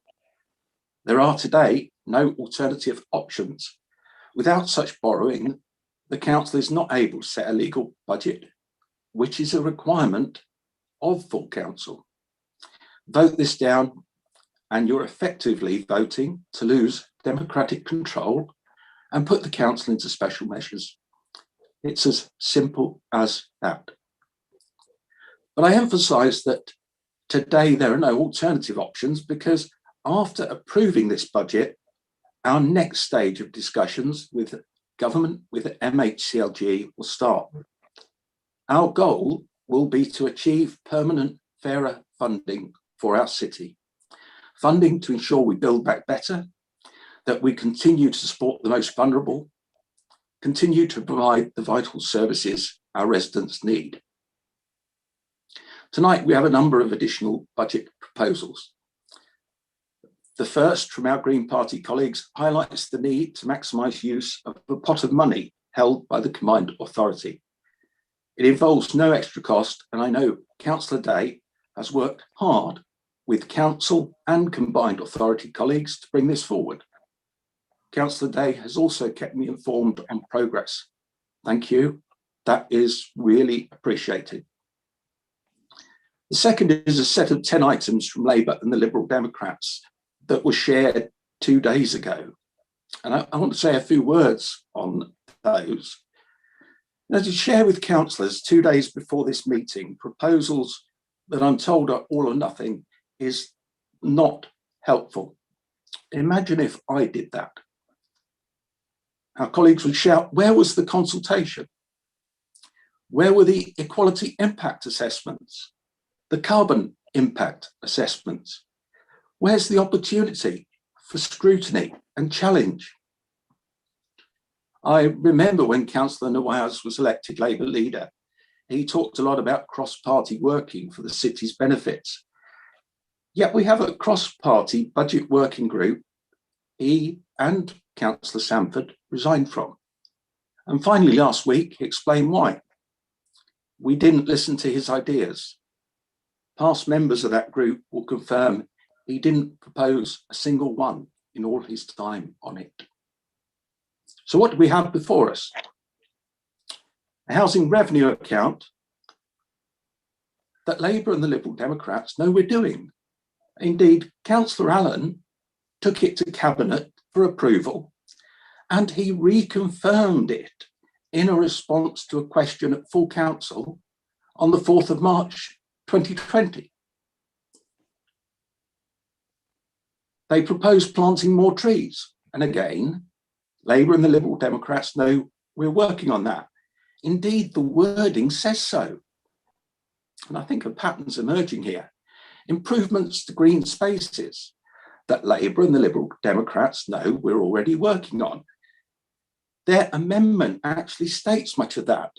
To quote them precisely, 4 green flag standard parks, numerous recreational spaces, £500,000 being spent to upgrade 162 play areas and 9 skate parks, 2 interactive water play sites, 5 million square metres of grass, and over 7,000 square metres of shrubs, seasonal bedding, increasing the amount of bee-friendly plants, including wildflowers, 8 biodiversity areas, £700,000 of funding under the Parks Accelerator programme for improvements.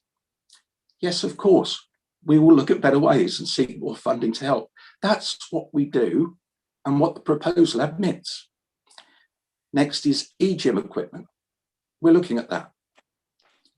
Investing more in climate initiatives. We're doing that. It admits Councillor Holditch has already made such a commitment. What it misses is I put the funding in reserves last year. I'm sorry, the amendment offers nothing new. The next item is the use of bonds for transformation and debt financing where it is deemed beneficial. As the amendment states, That option is already in our treasury management strategy. So we can do it if appropriate and circumstances change. We keep that option under regular review. Over the years, I've had numerous discussions with the finance director on that, but it's not currently viable. PWLB is cheaper. I'm starting to think these are intended for election leaflet. Where are the new ideas? Here's one. A proposal to lend £1 million to help local businesses buy technology. It's a good headline. So Labour and the Liberal Democrats criticised a big secured loan for a hotel, but support lots of small loans. So let's ignore for a moment the hypocrisy. The proposal admits the big risk is loan defaults. Banks put capital aside for that, say 5%. So a potential loss of £50,000 on the £1 million lent, compared to the income stated in the amendment of £15,000 to £20,000. Hardly the claimed cost neutral. It states the loans will be linked to security, which is reassuring, but a director's personal guarantee is security, even if that director has no assets. So that's less reassuring. And the £150 fee mentioned won't cover the cost of assessing the application, setting it up, legal work putting security in place, and managing that loan, chasing repayments if needed, let alone assessing all the applications that may be rejected. I never realised Labour and the Liberal Democrats were so keen or so expert on running a bank. Next, we'll be giving advice on tax avoidance. You never know. Then a proposal on improving recycling by 5 to 6%, saving £50,000 to £100,000 a year. Delighted to see this. But when the Liberal Democrats put forward a change last December, costing £800,000, didn't they suggest that would be met in the same way? This will save £50,000 to £100,000. Where did we lose £700,000? I vividly remember Councillor Wiggins arguing his case. So if anyone wants to look, 9th of December, Peterborough City Council, YouTube. Councillor Fitzgerald is the best bit. Finally, £150,000 for a City of Culture bid. Members know we considered that already, and it states parked, so it's not happening. And a mental health centre. I love the idea of that, particularly in these times. A mental health centre costing 10 to 15 million to build, £500,000 a year to pay that back. No idea of ongoing costs.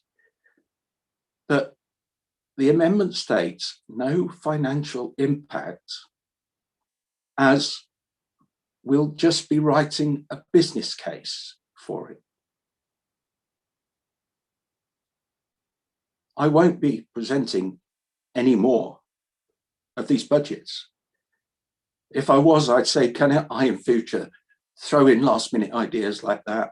Ideas more for an election leaflet than any serious attempt to contribute to our city.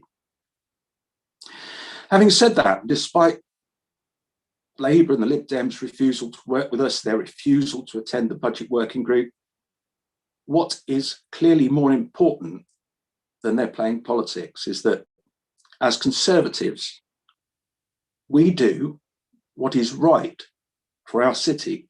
We will therefore, as we said at the start, accept their proposals in the interests of delivering this vital package for our residents. Mr. Mayor, I therefore recommend the medium-term financial strategy, including the proposed amendments to full council. Thank you, Mr. Mayor. Councillor. Councillor Fitzgerald, will you second the recommendations and either speak now or reserve your right to speak later in the debate? I'm happy to second my colleague's recommendations and applaud his delivery there, and I will reserve my right to speak. Thank you very much. Thank you, members. Before we, sorry, Mr. Mayor. Rachel, before we go any further, Rachel, we will now take a 10 minutes break, if you're happy.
Thank you, members. Rachel will now continue with the debate. Mr. Mayor. Okay, councillors, we're continuing to debate agenda item 11A. Can I call upon any of the speakers, please? Thank you. I have Councillor Farouk first, please. Thank you, Rachel. And through you, Mr. Mayor. I start this conversation with mixed emotions. As discussed earlier in the meeting today, of course, today is the last council meeting for our council leader, John Holditch, after serving nearly 50 years in our council. Last few years, I had the privilege of working very closely with John, and I found his leadership style as very conciliatory, compromising, and wanting best for our city and its citizens. So it is ironic today that in line with this final council meeting, we're all on the same page. We all want best for the city. For this reason, I would like to congratulate Councillor Seaton for accepting the Labour, Lib Dem and Green amendments. And I also like to congratulate Labour, Lib Dem and Green group for proposing some very good budget proposals. 11th hour they may be, but better than never. Now that all the differences are ironed out and we are all on the same page, Mr. Mayor, may I propose that we go straight to the vote? Councillor Farouk, I'll second that for you. Thank you. Mr. Mayor, I believe Councillor Farouk has asked for a closure motion in line with Standing Order 21.12. A member may move that the question be now put, and it's been seconded. You may now have to make the decision about whether you think this item has been sufficiently discussed, and then we would put it to a vote. So, Mr. Mayor, it's a matter for you. We can go straight to the vote.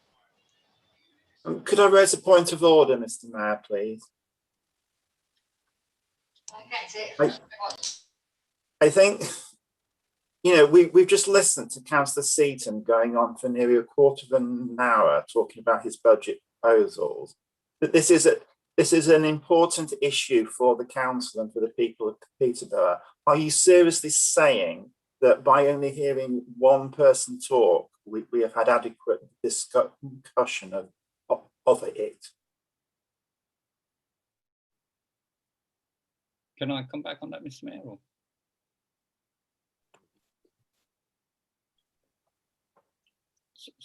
Sorry, I'll come back on that if I'm allowed. Yes, Councillor, go ahead.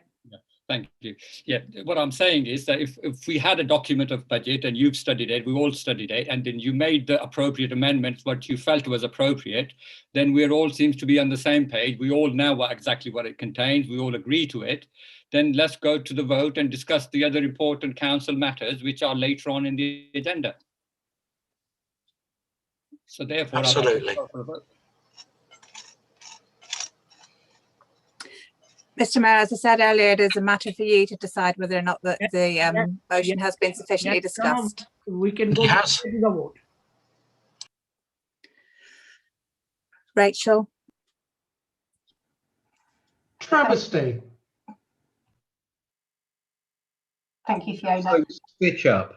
Pippa, can you run the vote, please? Yep. Councillors, to confirm, we're not voting on the MTFS, but we are voting on whether to go to the vote. So if anyone's an objection to going straight to the vote, please raise your virtual hand. We'll take a vote. Yes, okay, so I can see some hands raised. So therefore, we will run a roll call. If you would like to go straight to the vote, you'd need to vote in favour. If you feel there is more debate needed, you need to vote against. Okay, members? When I say your name, please let me know your vote. Councillor Aitken. For. Councillor Ali. Against. Councillor Allen. For. Councillor Ash. Against. Councillor Ayres. For. Councillor Barkham. Against. Councillor Bashir. For. Councillor Bisbee. For. Councillor Andrew Bond. Against. Councillor Sandra Bond. definitely against this. Councillor Brown. For. Councillor Burbidge. For.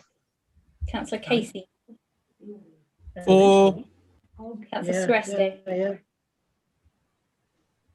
It's going to get passed.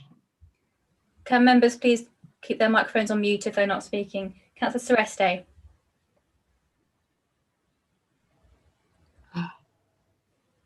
Councillor Sureste. For. Thank you. Councillor Coles. For. Councillor Day. Against. Councillor Dowson.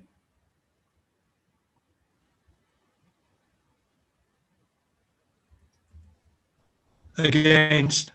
Thank you. Councillor Ellis. Against. Councillor Farouk. For.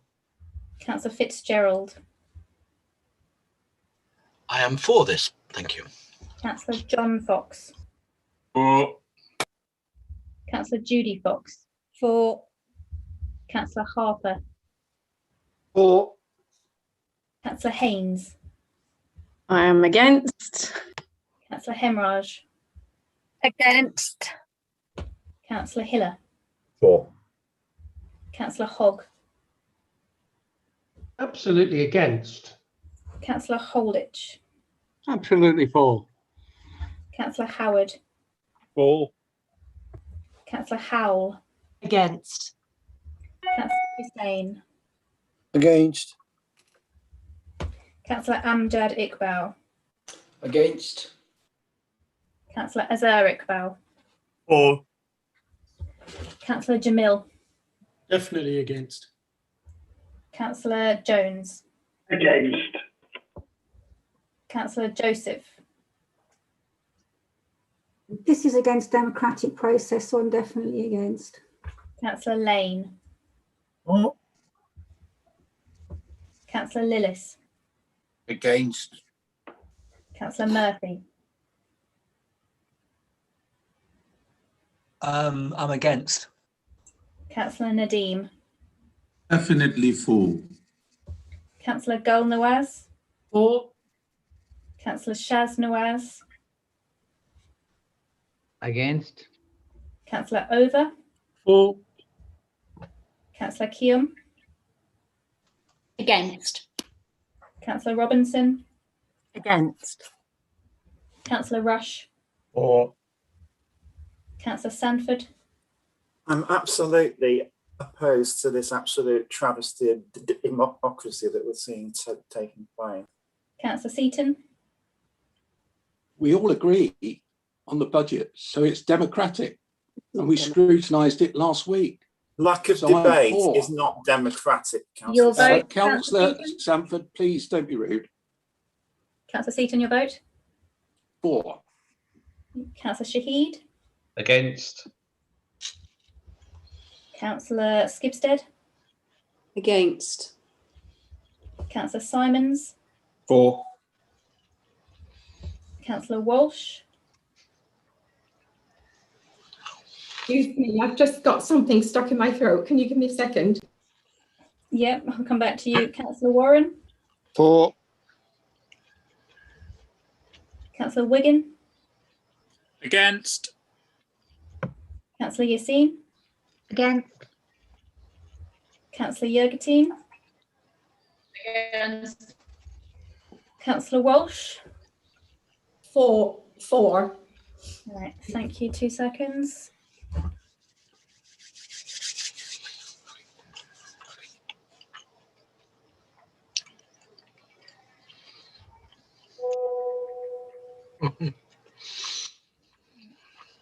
Okay, thank you, members. That is 28 for, 28 against.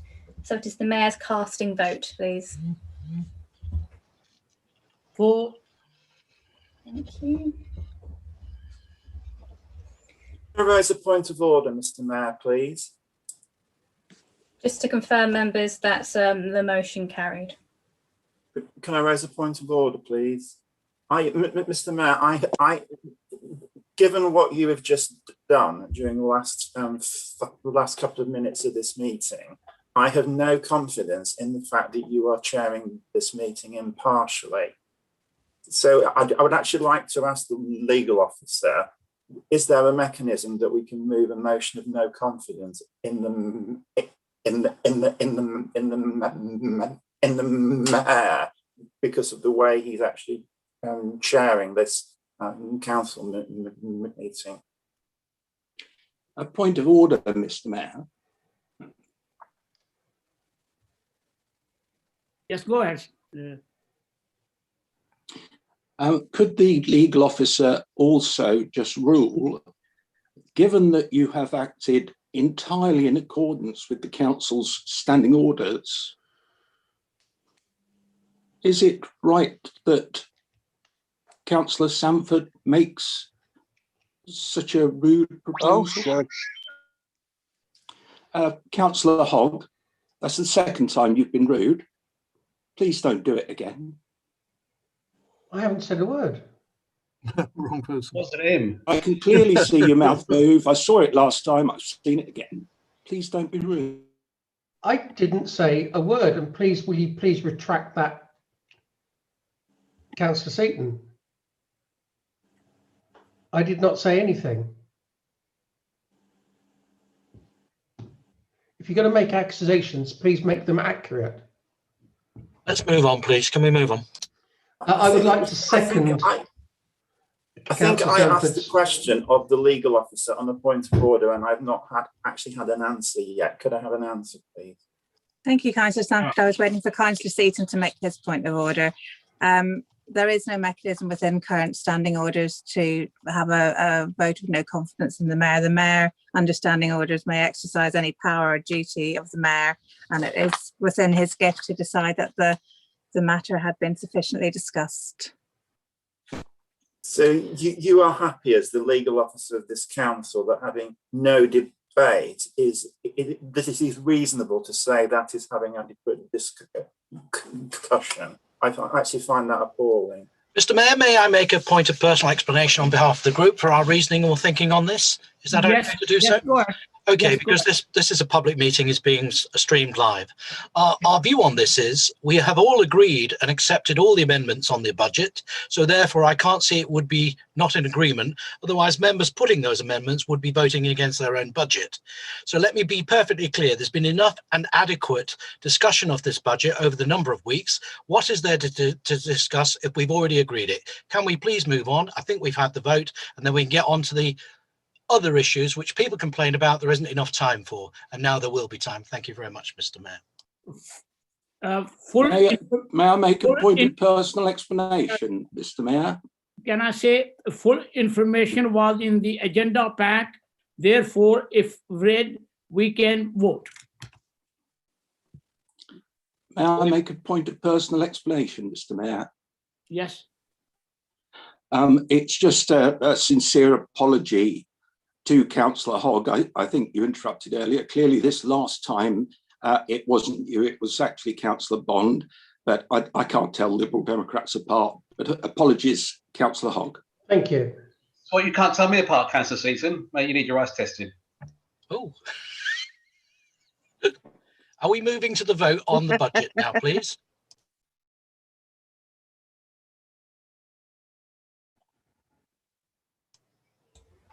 Is that where we are, Mr. Mayor? Can I make a point of order here? It just seems that we've had two Conservatives basically giving their point of view as to why this has been the case. It just seems that, you know, this meeting is denigrating into one where all we get to hear is what the Conservative view is, and that any other opposition views are being shut down. That is not a discussion. That is a party political broadcast by the Conservative Party. And I just find it absolutely incredible that the mayor feels that this matter has been properly discussed. That's a moan. It's in order with the Constitution, Councillor Hogg. Can we move on to the vote, Mr. Mayor, for the budget? I think that's where we're up to.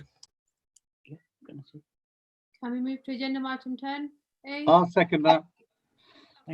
Councillor Fitzgerald, do you have your right to exercise your right to speak?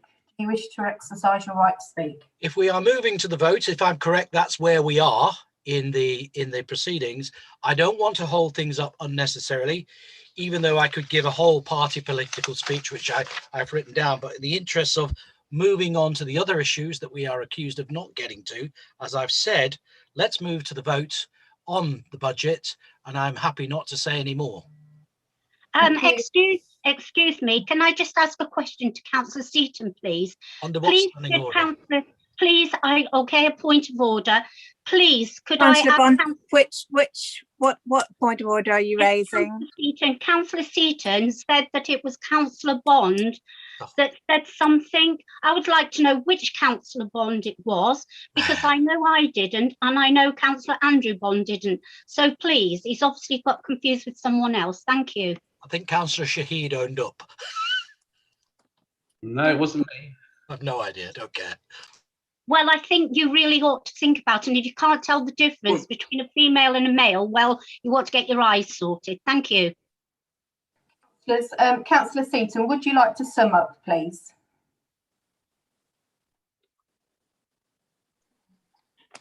I'm going to say something very briefly, Rachel and Mr. Mayor. As this is my last budget, I just want to thank Councillor Nawaz, Councillor Sanford, Councillor Murphy, all of you for making my life so interesting. It's been a pleasure to metaphorically cross swords with all of you. Mayor, we're having another speech here. Councillor Hogg, it's in line with the Constitution, Councillor Hogg. Oh. I appreciate you've only been here a few years, but it's in line with the Constitution. So I want to thank you all, wish you all the best for the future. And Mr. Mayor, let's have a vote. Thank you, Councillor Seaton. Pippa, can you now do the roll? Point of order. Councillor Murphy, which point? Thank you. It's a point of information. Those councillors that feel aggrieved by not being able to point out the other side of the story may move a point of accuracy and give us a few examples of the inaccurate things we've just been told by two members of the administration. You could point out the millions of pounds that have been lost because of the A point of order, Mr. Mayor. A point of accuracy has to be on something specific said earlier, I believe. Nor does the mayor have to accept them, David. And the mayor does not have to accept them, Councillor Murphy. So very interesting try. Thank you to the officers. I was interrupted, but I was just explaining that members may raise their hands, or if they're frustrated, put the microphone on to make a point of accuracy and correct the misinformation that we've been given. Many people don't believe a word that Councillor Seaton's saying, so we may need to clarify that. Can we move to the vote, please? Councillor Murphy, I think at this stage I'll just read out what a statement of accuracy is so that everybody's clear. A member may make a request to the mayor to make a statement of accuracy at any time. If permitted, the statement will be limited to the accuracy of a fact cited by the member speaking and may not exceed 30 seconds. The ruling of the mayor and the admissibility of a statement of accuracy will be final. Thank you for that clarification. Can we move to the vote now, please? Pippa, can you go to the vote, please? Yes, thank you, Rachel. Members, we're now moving to the vote on the budget. So this is as set out in the papers, including the amendment from Councillor Day and from Councillor Joseph. So please, when I call your name, if you could let me know how you would like to vote. Thank you. Councillor Aitken. For. Councillor Ali. In the interest of democracy, I cannot vote for this budget without a debate, so I'm abstaining. Okay. Councillor Allen. I'm for. Councillor Ash. So it's for. Councillor Ayres. For. Councillor Barkham. Against. Councillor Bashir. For. Councillor Bisbee. For. Councillor Andrew Bond. I'd just like to point out I didn't say anything either, but I'm definitely against this. Councillor Sandra Bond. Definitely against, and I would like a reply from Councillor Seaton, please. Councillor Brown. For. Councillor Burbidge. For. Councillor Casey. For. Councillor Seresto. For. Councillor Coles. For. Councillor Day. Disappointed we've had no debate. I had something really nice to say as well. Abstain. Councillor Dowson.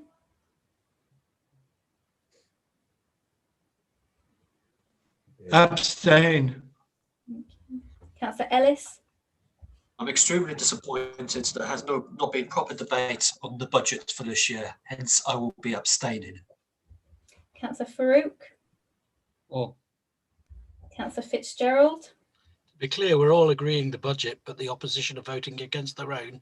So I'm for. Councillor John Fox. For.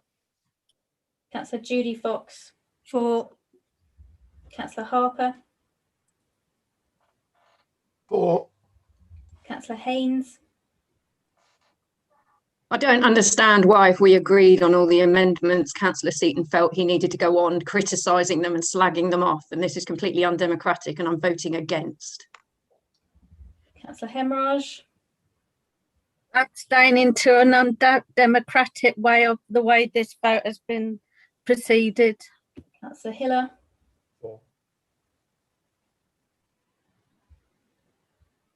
Sorry, Councillor Hiller. For. Thank you. Councillor Hogg. I echo the words of my colleague Councillor Haynes. Totally against. It's completely undemocratic. Councillor Holditch. Definitely for. This was debated at an all-party meeting, and we've all agreed on what is in it. So I think it's perfectly democratic. Councillor Howard. For. Councillor Howell. Very disappointed that women's voices weren't heard because there was no debate, so I'm abstaining. Councillor Hussain. Abstain. Councillor Amjad Iqbal. Abstaining. Sorry, what was that, Councillor Iqbal? Abstain. Abstain, thank you. Thank you. Councillor Azar Iqbal. For. Councillor Jamil. Abstain. Councillor Jones. With the sentiments of my colleagues, I abstain. Councillor Joseph. Obviously, the administration didn't want any of their proposals to be scrutinised, and I abstained from this budget. Councillor Lane. For. Councillor Lillis. Against. Councillor Murphy. Abstain. Councillor Nadeem. For. Councillor Gulnawaz. For. Councillor Shaznawaz. Councillor Seaton's going to miss out on all the lovely things I wanted to say about him. On that note, I will abstain, Pippa. Councillor Over. For. Councillor Keum. The people of Peterborough deserve to hear both sides of the debate as much as is possible, so I'm abstaining in the interest of democracy. Councillor Robinson. Abstain. Councillor Rush. For. Councillor Sanford. 25 years on this council, I've seen some things, but I've never seen anything like this, so I'm voting against. Councillor Seaton. It was scrutinised last week. The amendments were your opportunity to say something. I'm for. Councillor Shahid. Not all councillors can attend the scrutiny meeting. Against. Councillor Skipstead. This was a chance for everyone to have their voice heard, and therefore I abstain. Councillor Simons. For. Councillor Walsh. I'm for. Councillor Warren. For. Councillor Wiggin. For. Against. Oh, against. Councillor Yassine? And you wonder why young people don't want to come forward to join public office. Our voices never get heard. Abstain. Councillor Yurgatini? Abstain as well. Thank you. Bear with me 2 moments.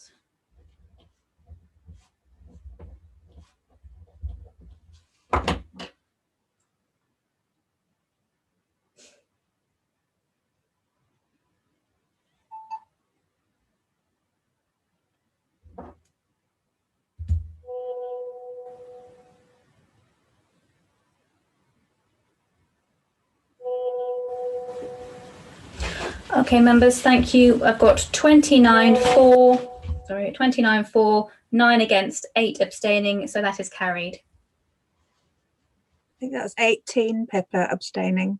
Oh, sorry, 29 for, 9 against, 18 abstaining.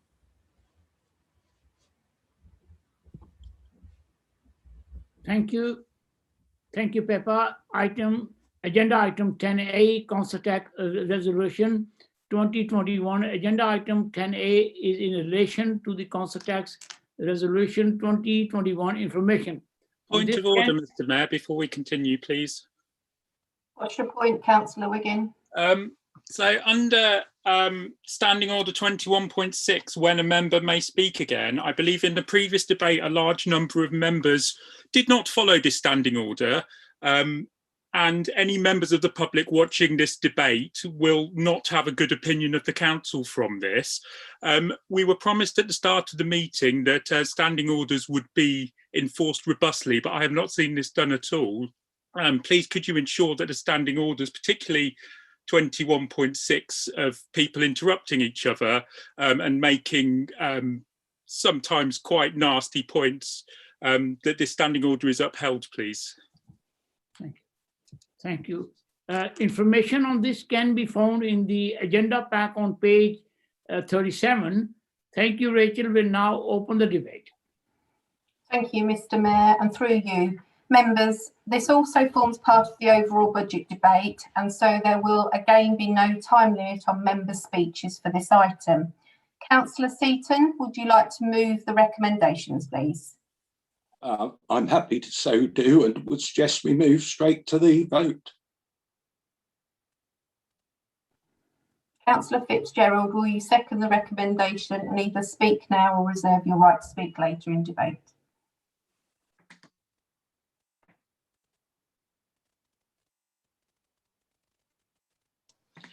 Just in case you didn't hear that, I was talking to myself. I will reserve my right to speak. Thank you very much.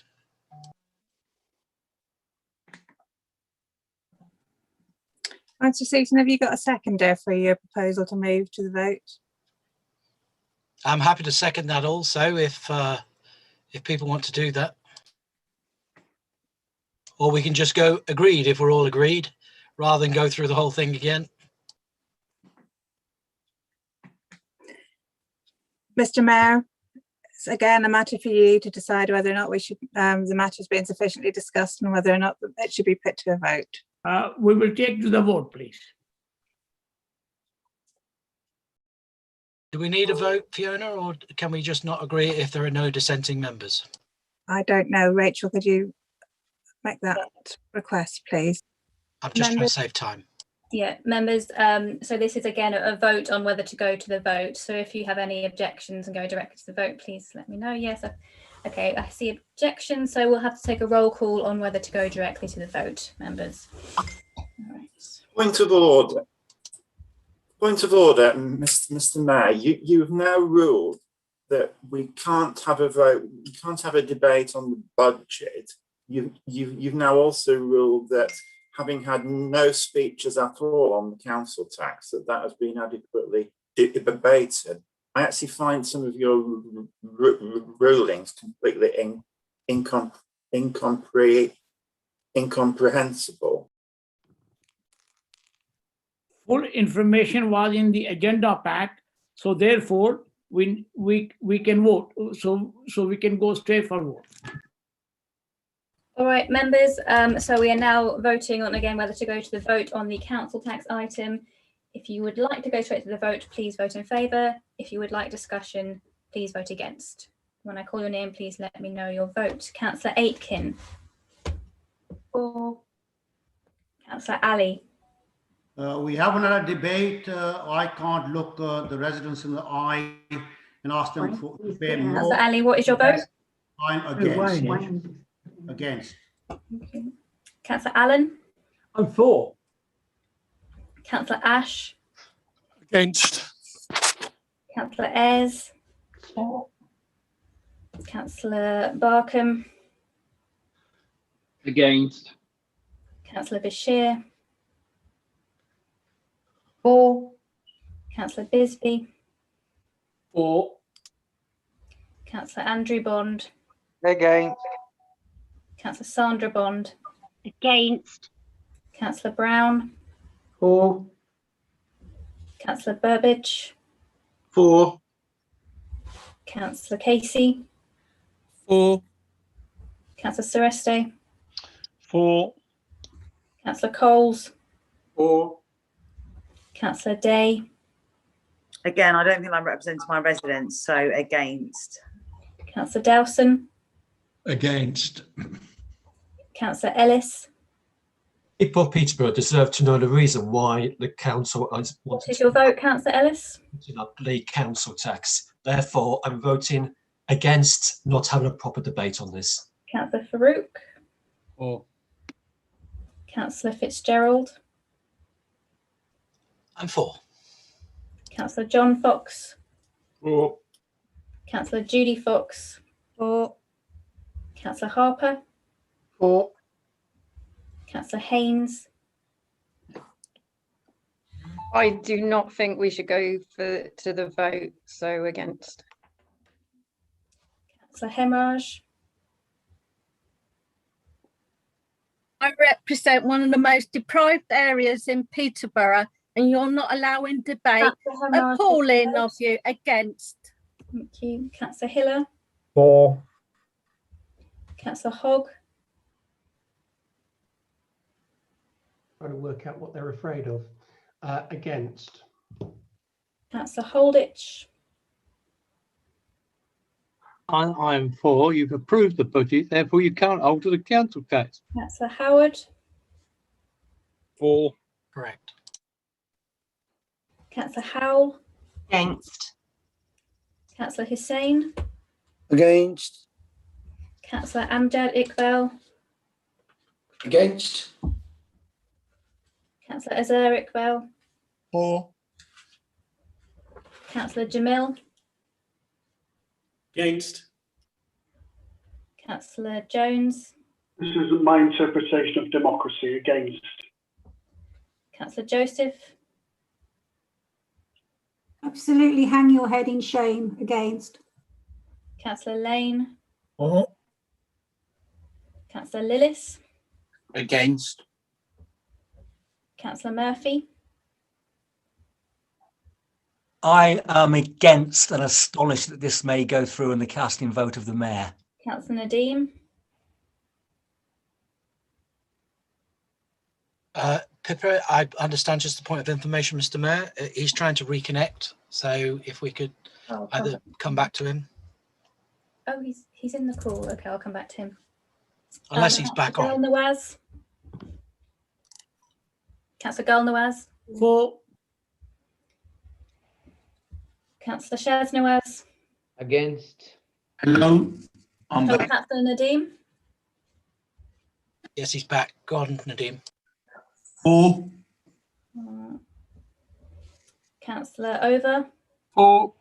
Councillor Keum. Absolutely terrible against.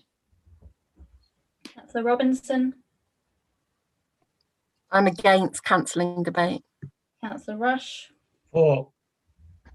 Councillor Sanford. This was happening in China or Zimbabwe, we'd be out in the streets protesting about it. So I'm against this undemocratic proposal. Councillor Seaton. We'd have already locked you up, Councillor Sanford. Your vote, If Councillor you if you didn't agree with this, you'd have put an amendment to the budget. I'm for. Councillor Shahid. I'd like to apologise to the public watching this debacle. Against. Councillor Skipstead. Against. Councillor Simons. For. Councillor Walsh.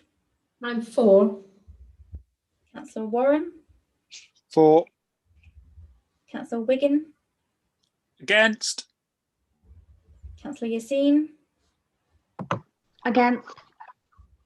Councillor Yurgatini. Against. Bear with me 2 minutes.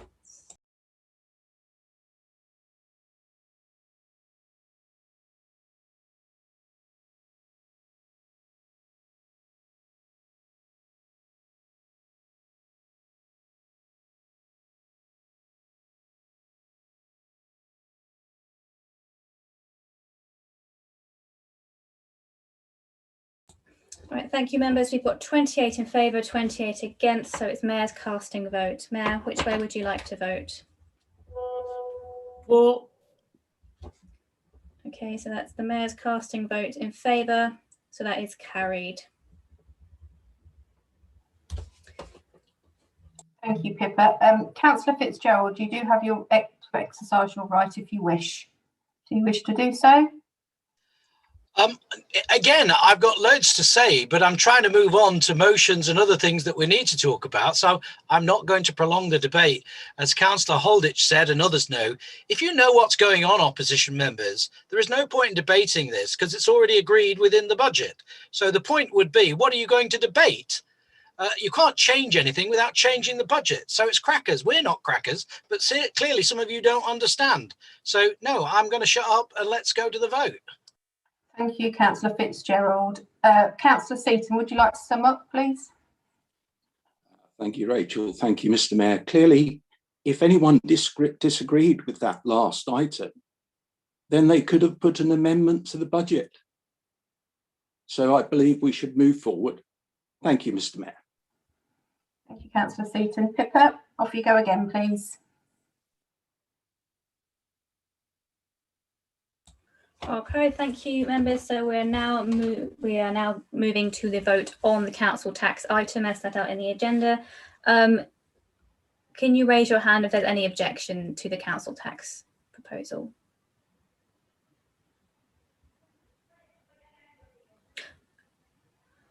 Councillor Skipstead, are you objecting? Sorry, I wasn't. What was the question again? If there's any objection to the council tax proposal, please raise your hand. We're voting, aren't we now? Yeah. Yeah. Yep, okay, no, that's fine. Right, we'll go to a roll call vote. Members, as usual, please let me know your vote when I say your name. Councillor Aitken. For. Councillor Ali. Against. Councillor Allen. I'm for. Councillor Ash. For. Councillor Ayres. For. Councillor Barkham. For. Councillor Bashir.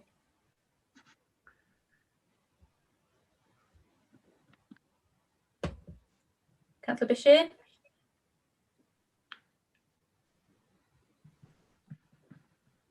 All right, Councillor Bashir, I'll come back to you. Councillor Bisbee. For. Councillor Andrew Bond. For. Councillor Sandra Bond. For. Councillor Brown. For. Councillor Burbidge. For. Councillor Casey. For. Councillor Sureste. For. Councillor Coles. For. Councillor Day. Once again, no debate for residents that elected me, so I'm abstaining. What do you want to debate? Councillor Dowson. Abstain.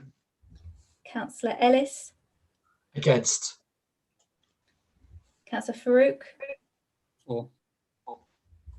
Councillor Fitzgerald. I'm for. No need to debate this. Councillor John Fox. For. Councillor Judy Fox. For. Councillor Harper. For. Councillor Haynes. It would be nice if members would just stop interrupting with silly little comments. I'm for. Councillor Hemraj. Against. Councillor Hiller, For, Pepper. Councillor Hogg, We don't need any more cuts, so for. Councillor Holditch, For. Councillor Howard, For. Councillor Howell, Abstain. Councillor Hussain, Against. Councillor Amjad Iqbal, Against.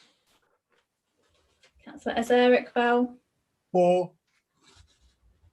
Councillor Jamil, Against.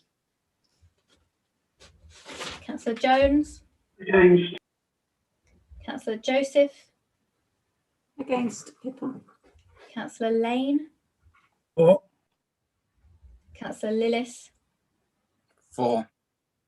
Councillor Murphy, Yes, I'm against this tax hike of 5%, paying more for Councillor less. Nadine, For.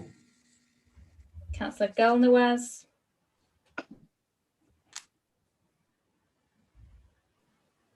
For. Councillor Shaznawaz, Against, Pippa. Councillor Over, For. Councillor Keum,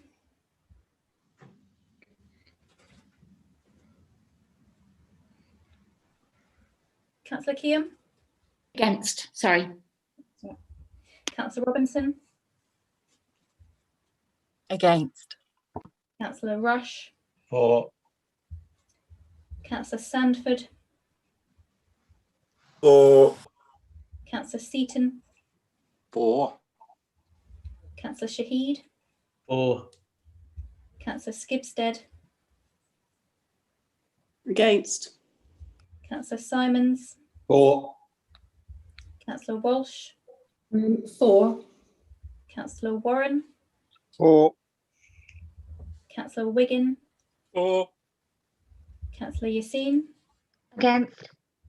Councillor Yagattini, Against as well. and Councillor Bashir. For. Sorry about that, Pippa. It's all right. All right, 2 seconds.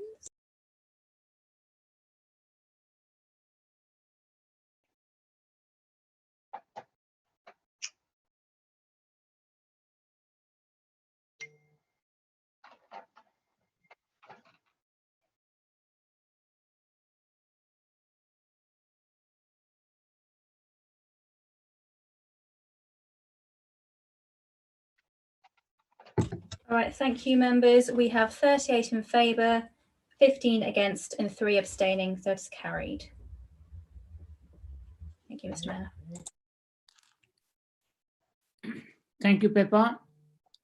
Agenda item 11B, Cabinet recommendation, Peterborough City Council respond to the climate change emergency 2021.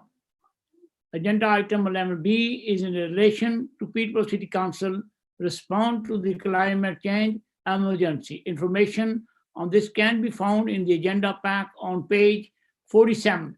Rachel will now open the debate.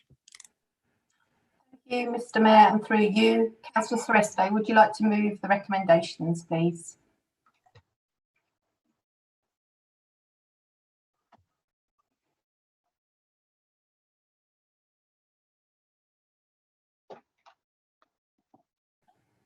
Councillor Sereste? Sorry, It's all. were you talking to me there? Yeah. Yes. Would you like to move the recommendations? Yes, of course. Thanks. That's 11B, is that correct? Correct. Yes, I'm delighted to be able to introduce this report on our response to the climate emergency. I'd like to say thank you to the members of the cross-party working group who've worked together to produce these recommendations, which are unanimously supported by us all. The second version of the Council's Carbon Management Action Plan builds upon the great work already achieved. From 2018-19 to 2019-20, Council emissions have reduced by 17%. And in this report, we set out our 21 commitments for 2021, which will help to tackle climate change and reduce our carbon emissions even further. These commitments feature wide-ranging projects, including those to lower the carbon footprint of our buildings and the vehicles we use. We have decreased emissions from our street lighting by 32% from 2018-19 to 2019-20. And our Sorry, street... Councillor Sereste. Councillor Ellis, you have your hand raised. Is it a point? Councillor Ellis, do you have a point? No, it's just to speak. It's not a point. Carry on, Councillor Sereste. Thank you. Thank you for that, Councillor Ellis. We are exploring how we can, with our Highways and Waste colleagues, embrace low carbon transport, looking at electric vehicles and low carbon diesel equivalents. We were successful in applying to the Public Sector Decarbonisation Fund and have carried out energy audits which have identified over a kiloton of annual carbon savings that can be made. We will be applying for further funding for installations such as ground or air source heat pumps, solar PV, insulation and additional glazing. To make sure that we are considering climate change and carbon emissions in all our decisions across the organisation, we are rolling out carbon literacy training. And we are excited to be one of the first councils in the country piloting a training course aimed at councillors, and we'll be extending the training to our officers, starting with our change champions. And if any fellow councillors haven't already volunteered, it would be great if you would do so. As a council, we believe it is important to lead the way in reducing our own emissions and to demonstrate that what can be achieved. But tackling climate change is a challenge that we will all need to rise to in Peterborough as well as the rest of the world. If we want to become a carbon neutral city, we must do what can be done. This is why Cabinet supported the Climate Change Working Group's proposal to engage with residents, businesses and community groups to create a citywide carbon management action plan, which will enable all of our city to reduce their carbon footprint. This will be created by December this year and will be brought to Council for agreement and adoption. We're holding our second annual Climate Action Day tomorrow, and we're asking residents, businesses, our staff and our councillors to pledge to undertake a climate-friendly action for the day. We'd really love to hear what everyone is doing, so we're asking you to share your pledges on social media, and I shall look forward to it. I recommend the plan to the council. Thank you, Mr. Mayor. Thank you, Councillor Sereste. Councillor Bashir, will you second the recommendations and either speak now or reserve your right to speak later in debate?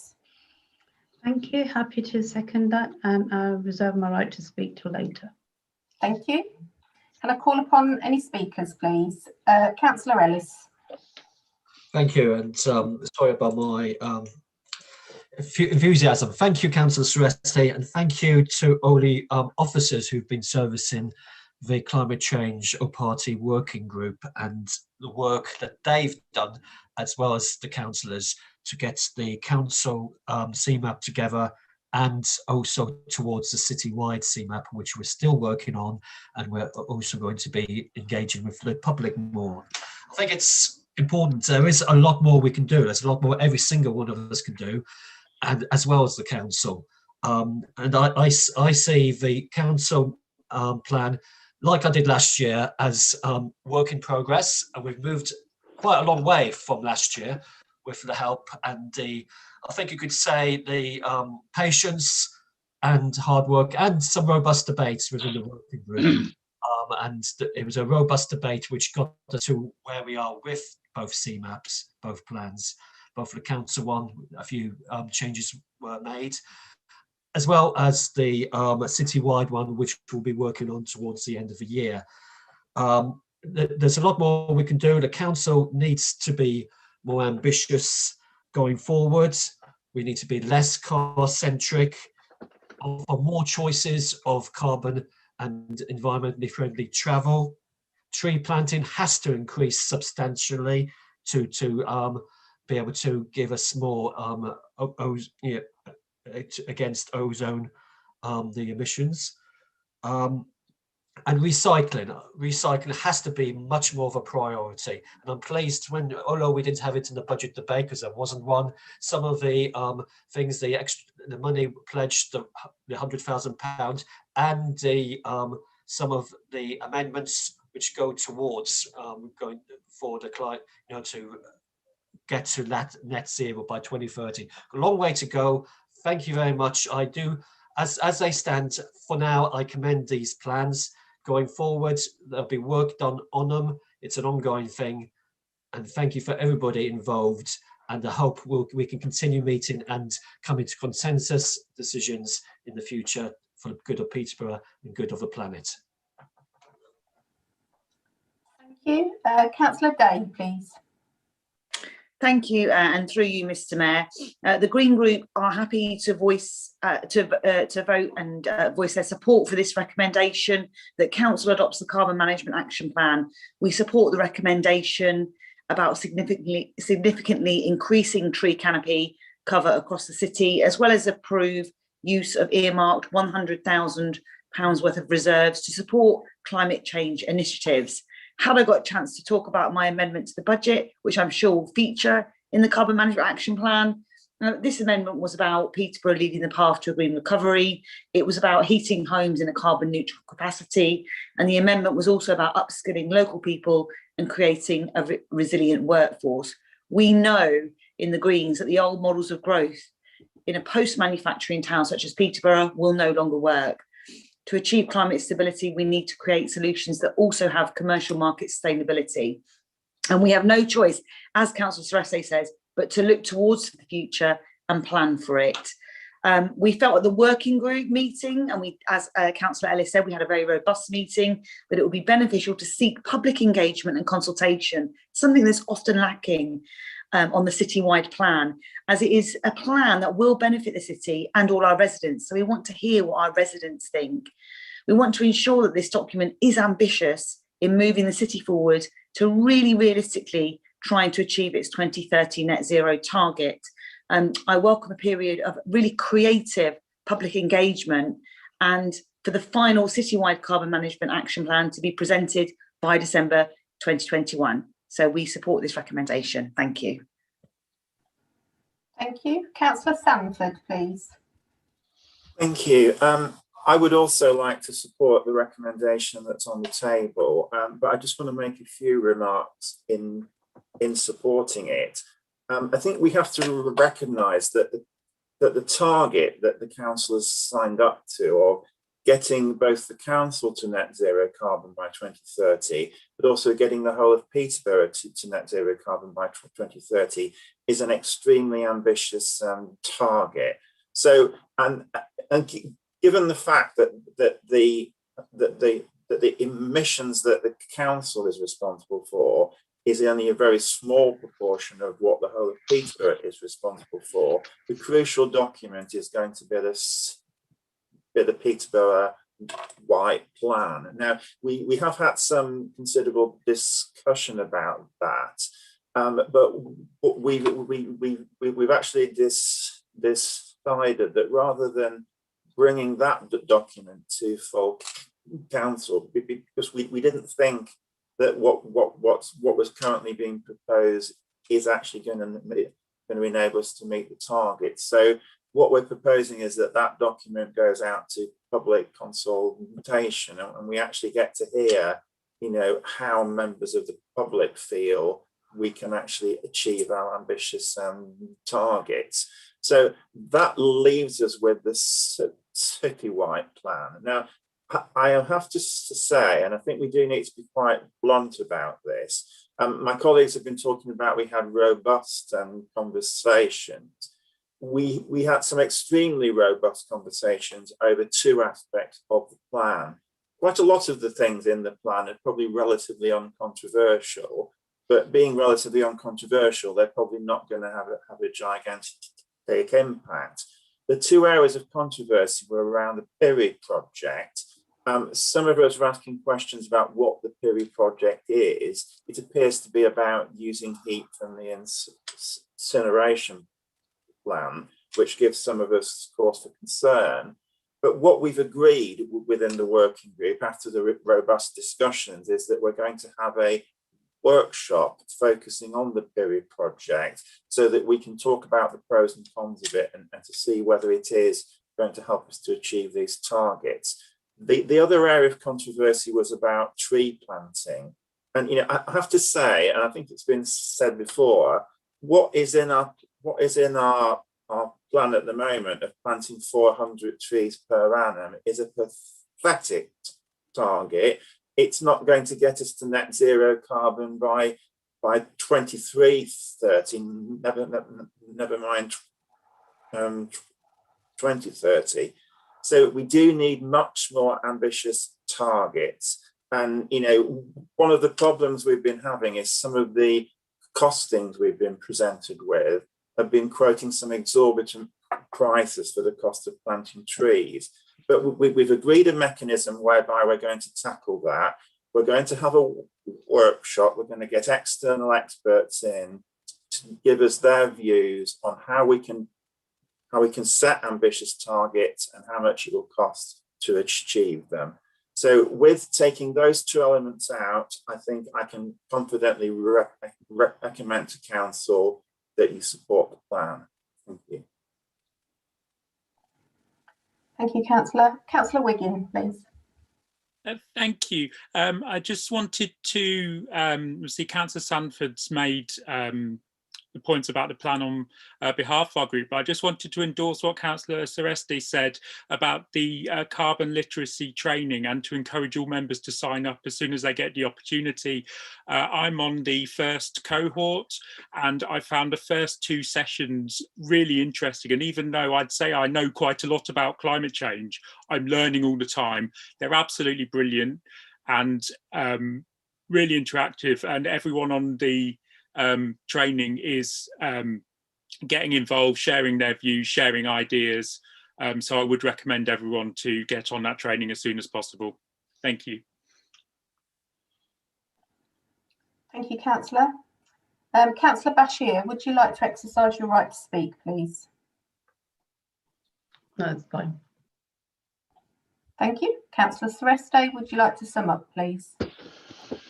Thank you, Mr. Mayor, and thank you to my fellow colleagues and officers on the group, cross-party group. It is absolutely true that we have a hell of a hill to climb, and we will only do it if we climb it together. So I'm delighted we were able to bring this particular report to Council, and with the exception that we all know there's much more to do and we've got to do much more. So, we all accept that, and if we work together, we might actually do it.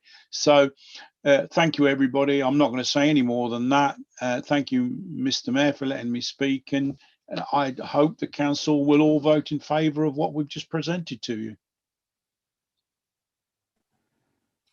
Thank you. Pippa, we'll now move to the vote, please.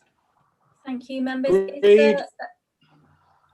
Can we just confirm, is there any objection to the proposals before you stay? If there's any objection, please raise your virtual hand. No, there doesn't seem to be any hands raised, so we'll take that as agreed. Thank you, Mr. Mayor. Yeah, thank you, Peppa. Agenda item 11C, a Constitution and Ethics Committee, recommendation, task and finish group and working groups. Agenda item 11C is in relation to task and finish and working groups. Information on this can be found in the agenda pack on page 87. Rachel will now open the debate. Thank you, and through you, Mr. Mayor. Councillor Seaton, would you like to move the recommendations, please? Thank you, Mr. Mayor. This report is brought to Council following a motion agreed at full Council on the 21st of October 2020. Constitution Ethics Committee received a report from the monitoring officer at its meeting on the 8th of February 2021, which laid out 3 options for consideration. Option 1, continue running the task and finish groups and working groups following current practice. and leave it to the discretion of the individual groups to decide on whether they wish to hold any of their meetings in public. Option 2, hold evidence gathering sessions with key witnesses in public, hold all other meetings in private. And option 3, hold all meetings in public. This option will be more resource intensive and dissuade key witnesses from taking part. The committee agreed by a majority to put forward option 2, and therefore I'm pleased to recommend that Council approve the amendment to the Constitution as laid out in the report. Thank you. Thank you, Councillor Seaton. Councillor Allen, will you second the recommendations and either speak now or reserve your right to speak later in the debate? Indeed, I'm happy to second the recommendation and reserve my right to speak. Thank you. Can I call upon any of the speakers, please? Councillor Sanford. Thank you. I'd like to endorse what Councillor Seaton was saying. This actually dates back to the October Council meeting when a motion from Councillor Hogg was agreed, which actually asked the Constitution and Ethics Committee to investigate amending the Constitution to allow for working groups to meet in public under some circumstances.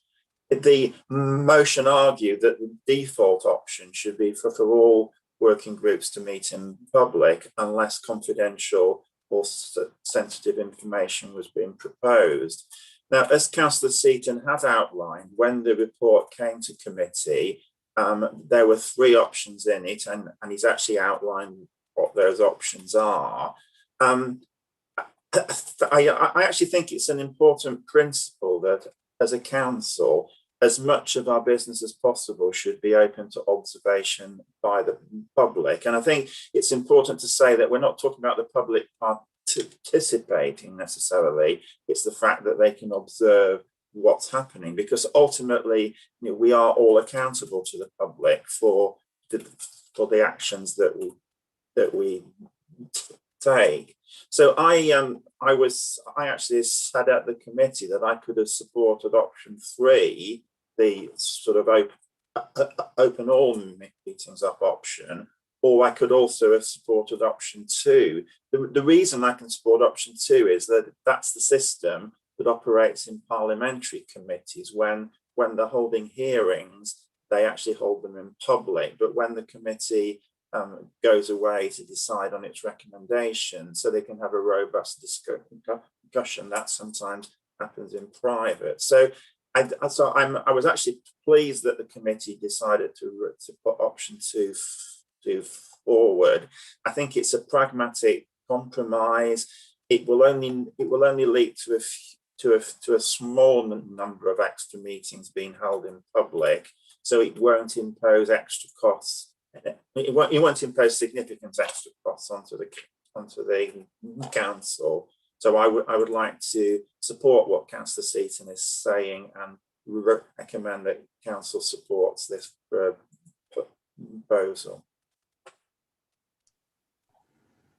Thank you, Councillor Sanford. Councillor Jamil, please. Thank you very much, Rachel. I was also at the meeting on the 8th of February. It was my first meeting in terms of me being moved on to that committee. I'd just like to say that, you know, the majority of us agreed, and I'm glad that, you know, on the day sense prevailed and we went for the best option.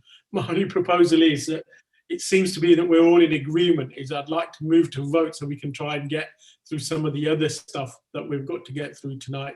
So I wholly agree with Councillor Seaton, and I think, you know, it's an example of where we can cooperate, where everything is worked out well. So please, can we sort of vote and move on, please? Do you have a seconder, Councillor Jamil? Councillor Murphy? I'm happy to second that. Thank you. I was just going to say, yes, by all means, move to the vote. In fact, let's not vote. Let's just all agree and move on to the next business. At the committee meeting, I did push for the Nolan principle of even more transparency, but there was a compromise agreed by the majority. It's quite right and proper that any matters about the Constitution and standing orders go to the appropriate committee for decision. And I hope the council bears that in mind later on. Thank you, Councillor. Councillor Allen, would you like to exercise your right to speak? I've got nothing to add to the debate, so I agree we should go to the vote. Thank you. Councillor Seaton, would you like to sum up? Let's get on and agree it. Thank you. Thank you. Pippa, over to you. Thank you, members. So we're moving on to the vote on the task and finish group item. If there's any objection, please raise your hand now.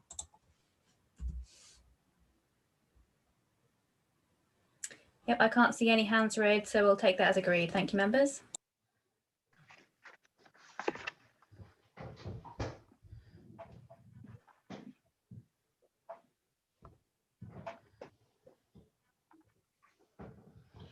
Mr. Mayor, back to you. Thank you. Thank you, Peppa. Agenda item 11D, Employment Committee. Mr. Mayor, sorry to interrupt, but it's now 9 p.m. and in accordance with the virtual meetings protocol, the council meeting will end at 9:15. Does anyone wish to move a motion to suspend Standing Order 14.2 so the meeting can be extended? I do, Mr. Mayor. Councillor Holditch, do you have a seconder? I will second that. I'm proposing half an hour. I'll hand over to Pippa for a vote on that. Thank you, members. So we're taking a vote now on whether to suspend standing orders and extend the guillotine for half an hour. So the meeting would then end at 9:45. Agreed. If there's any objection to this, please raise your virtual hand now. Councillor Jamil, I think that's just a hand left over from debate. Is that right? Yep. Okay, I see no objection, so that's carried. Thank you, members. Thank you. Thank you, Peppa. Agenda item 11D, Employment Committee Recommendation Annual Pay Policy Statement. Agenda item 11D is in relation to Annual Pay Policy Statement. Information on this can be found in the agenda pack on page 93. Rachel will now open the debate. Thank you. And through you, Mr. Mayor, Councillor Brown, would you like to move the recommendations, please?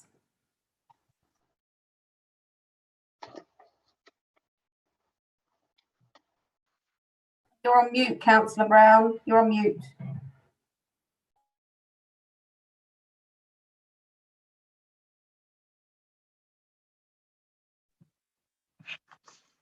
You can hear me now. I can hear you. Yeah. It's the pay policy statement. The council is required by sections 38 to 43 of the Localism Act 2011 to produce an annual pay policy statement that must be approved by full council each year. It then has to be published on the council's website. The pay policy has to state the relationship between the highest and the lowest paid in the organisation. Last year, the multiple was £9.30, and this year it's changed to £8.89, the lowest to the highest salary. This is mainly due to the fact that the lowest paid received a significantly higher pay award than the rest of the workforce, and the highest paid salary was again not increased at all from the previous year. I recommend this report to you.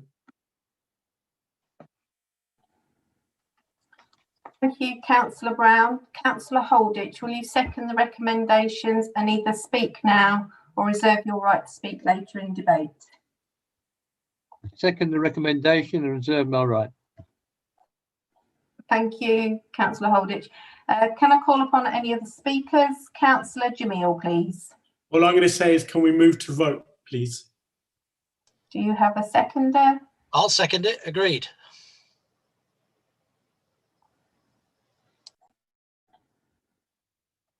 Councillor Holditch, would you like to reserve your right to speak now? No, I'm happy if everybody's happy. Okay, Councillor Brown, do you wish to sum up? Yeah, I agree with the policy, as far as I can say, really. Thank you. Pippa, over to you again. Thank you, members. So we're now moving to the agreement of the pay policy as recommended in the papers. Is there any objection? Please raise your virtual hand if so. No, thank you, members. There are no hands raised, so that is carried. Back to you, Mayor. Thank you. Thank you. Thank you, Pepper. Agenda item 12, question on executive decisions made since the last meeting. This is in relation to the record of executive decision, detailed on pages 109 to 114 of your agenda pack. Members may ask questions directly relating to each decision. Rachel will run through the process for this report. Thank you, Mr. Mayor, and through you, the leader will introduce this item and any questions will be answered by the leader unless he refers them to another member. I would remind councillors that they should ask questions on the decisions in the reports. All questions should be relevant to the decision itself. Should the Mayor feel that any preamble is unreasonably long, he may instruct councillors to ask their question immediately. Can members please note that once I have moved on, questions will not be accepted from previous pages. Councillor Holditch, would you like to introduce the item, please? Thank you, Mr. Edwards. I move the reception and adoption of the executive report and will pass any questions to the appropriate cabinet member. Thank you, Councillor Holditch. Okay, I'll take each page in turn, and could members please refer to the title or reference number on the decision when asking a question. Page 109.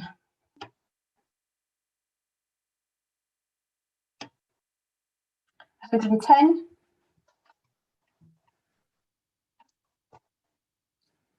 $111. $112. Councillor Hogg, please. I just wanted to ask a question about the decision to award compensation on this page. I have to say that normally these items in the documentation are fairly sparse in terms of any information, and you have to sort of go elsewhere to look. But this is really quite sparse. But back to my question, I just wanted to get assurances from the cabinet member that that we have basically learnt lessons to make sure, or to basically put things in place so that these kind of payments are reduced further, and that we are in fact learning from the mistakes that have been made.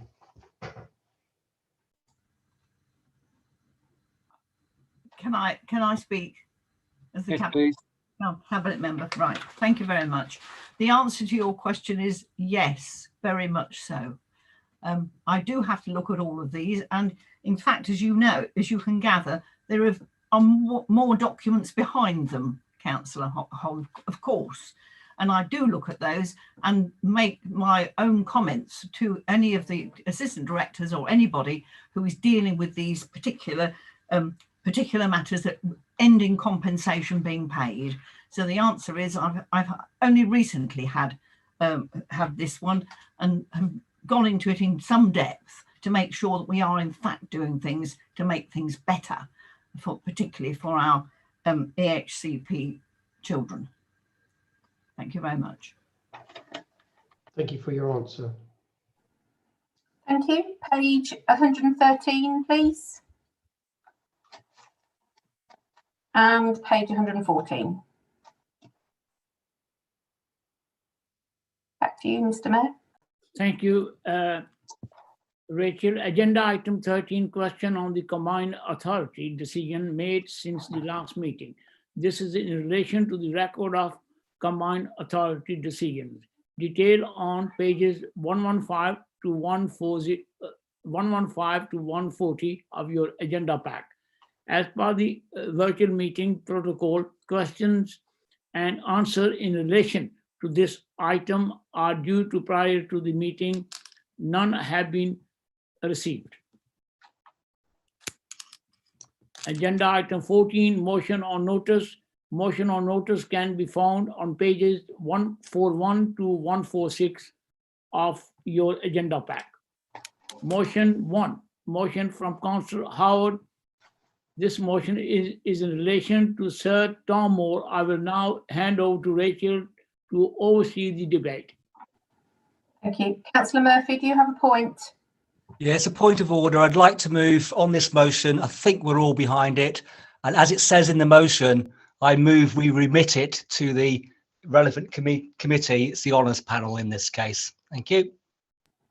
We could all agree that. Thank you. Thank you. Councillor Howard, would you like to move your motion, please? Yeah, thank you. May I speak on it quickly, or? Of course, yeah. Thank you. Yeah, Captain Sir Tom Moore's incredible fundraising and his positive approach throughout the lockdown was an inspiration to many during a very difficult time. He showed how a single person can really make a difference in a positive way. We all went on that journey with Captain Sir Tom Moore, be it through cheering him along or donating to his fantastic cause. He lifted our spirits and kept us going through the pandemic. I hope the motion is supported not just for his fundraising, but more importantly, for the hope and inspiration he gave us with his positivity through a very tough period of the pandemic. His tomorrow will be a good day ethos was and should remain an inspiration to many. And the motion is to pay tribute to Sir Tom Moore by asking the Honours Panel to consider the renaming of a room or hall of significance in his memory. This could be a council room within the council's domain, a university hall, or perhaps even a room in the new Vine building. The Honours Panel will consider, if this motion is successful, the renaming or naming of a room, and it won't extend to some suggestions there's been of a monument or statue. It will be the decision of the naming of a room in his honour and memory with little or no cost. And I think it would be a lovely tribute for our city to do something. Thank you. Thank you, Councillor Howard. Councillor Farouk, will you second the motion and either speak now or reserve your right to speak later? I'll second the motion and I'll reserve the right to Rachel.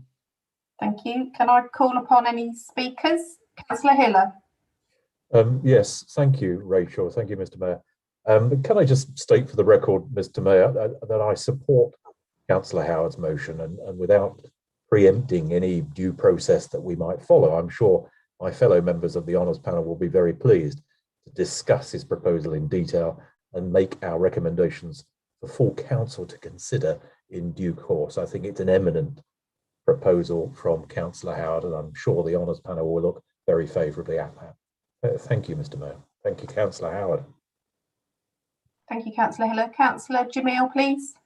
Thank you very much, Rachel. I also sit on the Honours Panel, and it's just that ironic that I'm looking at two motions ahead and looking at what Councillor Fitzgerald is saying, and I'm thinking, well, this could have gone straight to the Honours Panel rather than being a motion. It's just ironic that, you know, the way around it's come. So we'll look forward to it. I just think it should have just gone straight there rather than wasting the 10 minutes that we've just wasted. Thank you, Councillor Jamil. Councillor Farouk, would you like to exercise your right to speak, please?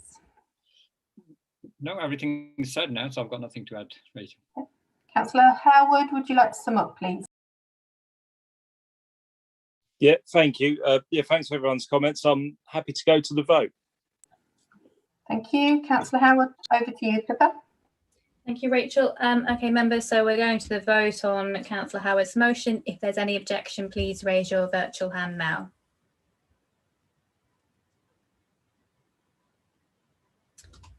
No, I don't see any hands being raised, so that's carried, members. Thank you. Over to you, Mr. Mayor. Thank you, Peppa. It's motion 2, motion from Councillor Coles. This motion is in relation to houses in multiple occupation. I will now hand over to Rachel to oversee the debate.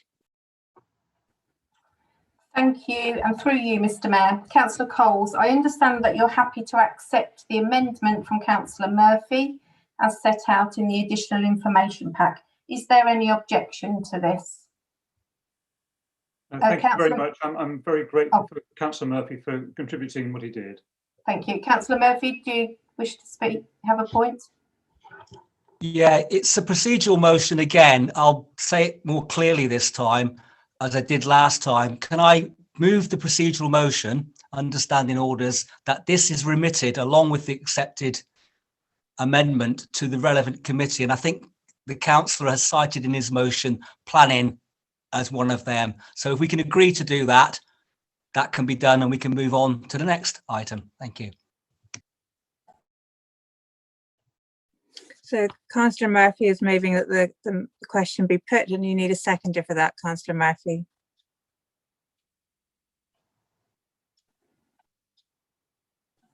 Councillor Joseph? Yeah, I'll second that. Mr. Mayor, then again, over to you. Do you feel there's been sufficient debate on this item? We can go straight to the vote. Okay, over to you then. Pippa? Thank you, members. So we're going to vote on the motion from Councillor Coles as amended by Councillor Murphy. Is there any objection? Please raise your virtual hand now.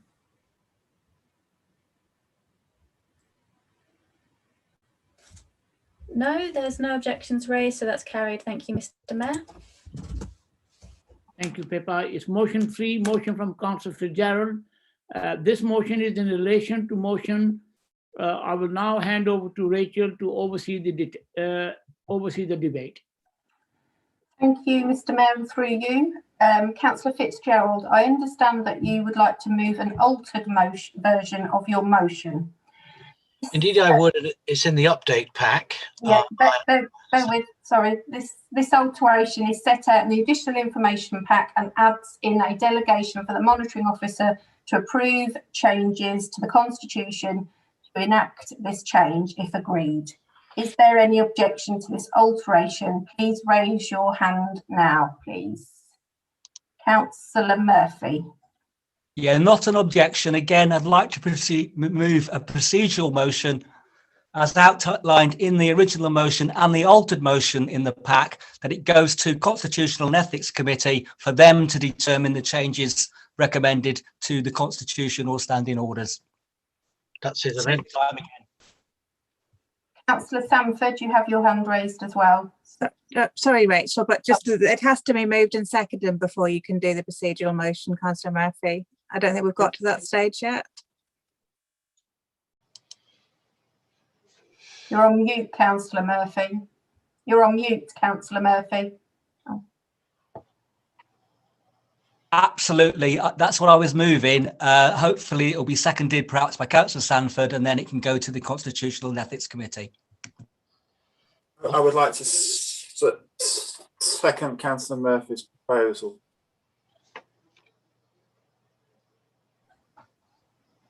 Councillor Day, you have your hand raised. Yeah, I'd also like to say that it should go to the Constitution and Ethics Committee. You know, I get the idea of this motion. I understand because people could email or do other things before they put a motion in, but I wouldn't want to prevent somebody new to council that didn't know the protocol of actually putting something that they think is really worthy and important in. But I do think it should go to the Constitution and Ethics Committee. I won't say any more.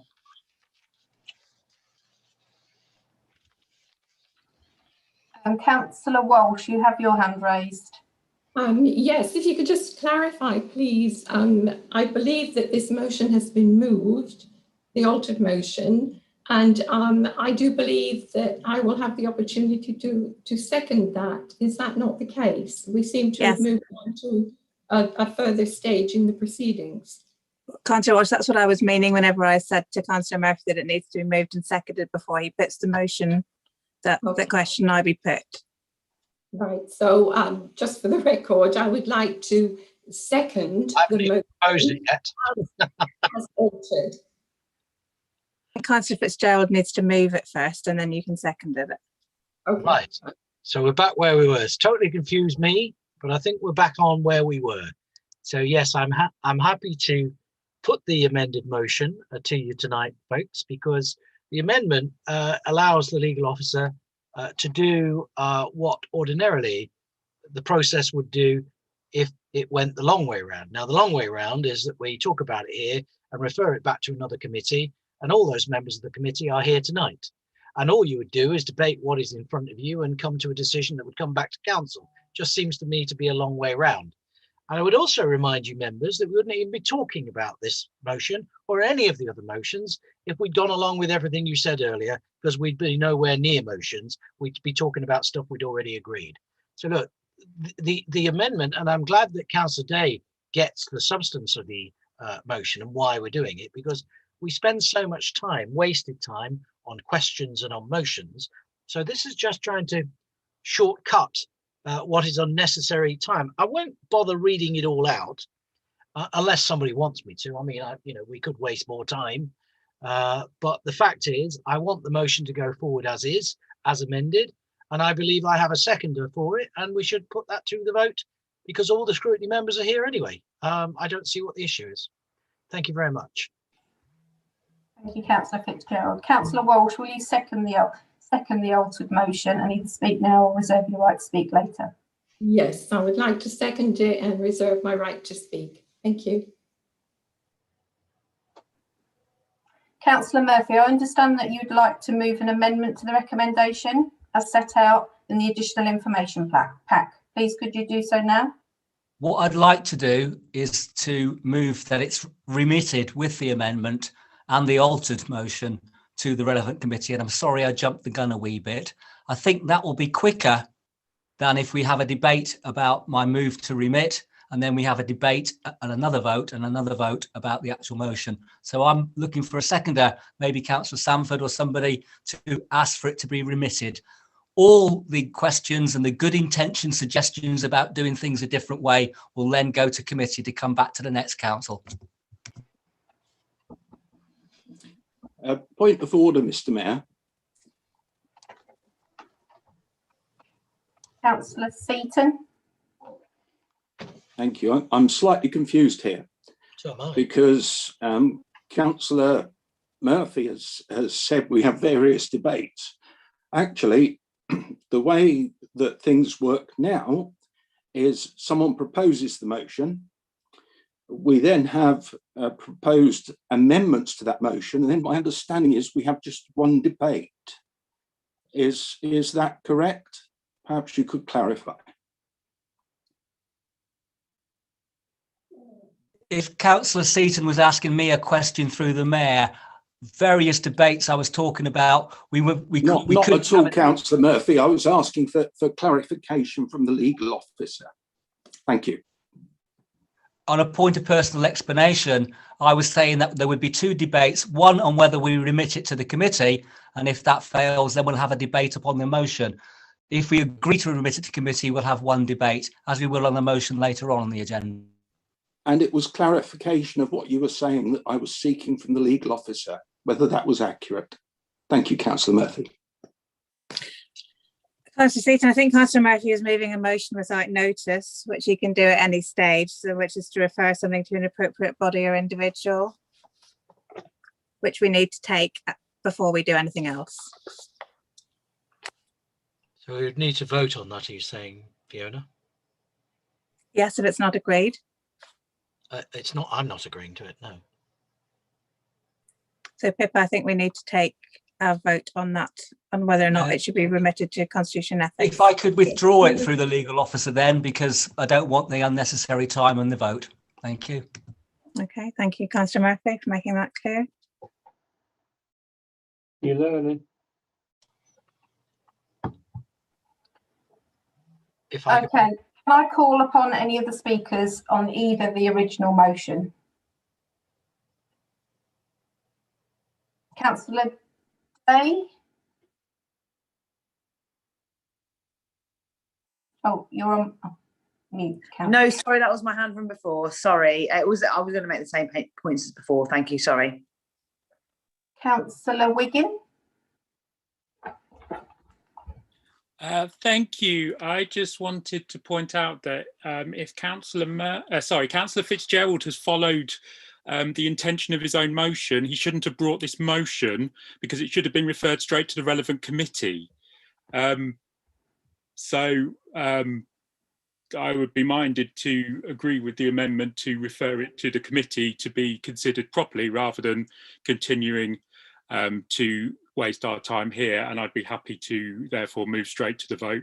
I think you'll find, Councillor Wigan, I did do it in the time specified and to the right people to get the right advice. So I'm not entirely sure. I'd be at a loss unless you could point me to what I've not done, because as far as I'm concerned, I've done everything I should have done in the spirit of this motion in the right timescale and to the right people. So thank you for that not point of order interruption. It's a personal explanation, sorry. You didn't say that, Councillor Fitzgerald, and now you're I'm interrupting not me. So perfect please like you. stop. I'm not perfect like you. Your motion says that members should consider alternative members to tabling a motion prior to submitting a motion. So why has this not gone to that committee? Yeah. So, as I say, I also said happy to move straight to the vote if someone wants to second that. Do we have a seconder? I'll second that. Mr. Mayor, do you feel there's been sufficient debate on this item? We want to go straight to the vote. Yeah. Okay, thank you. Over to you, Pippa, then. Thank you, members. So we've got 2 votes to take on this item. So the first one is the whether to accept the amendment from Councillor Murphy.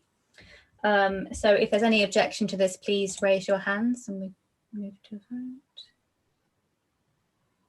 vote. Councillor Sanford, is that? Yeah, okay.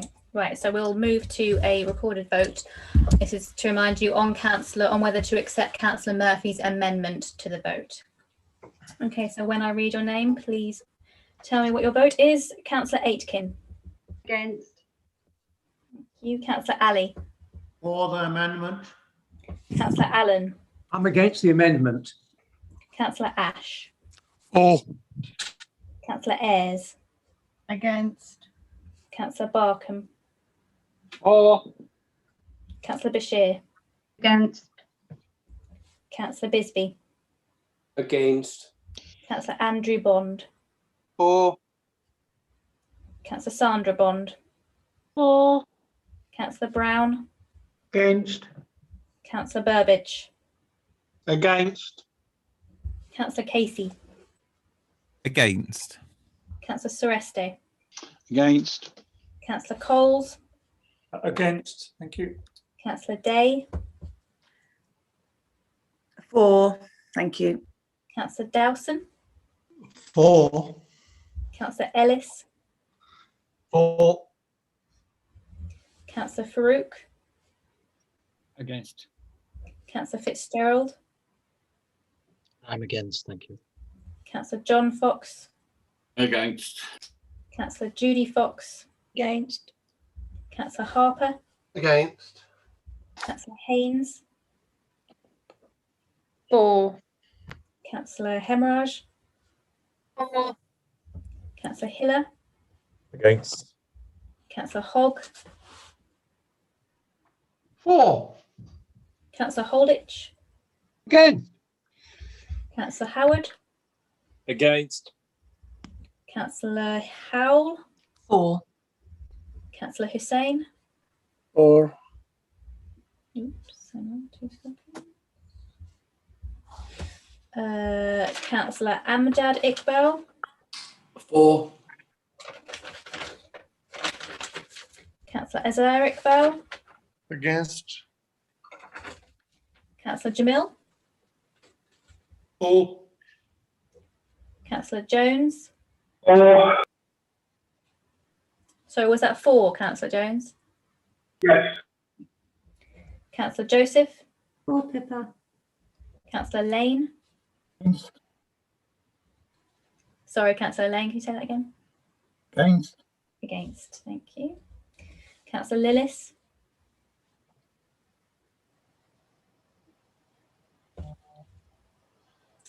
Councillor Lillis.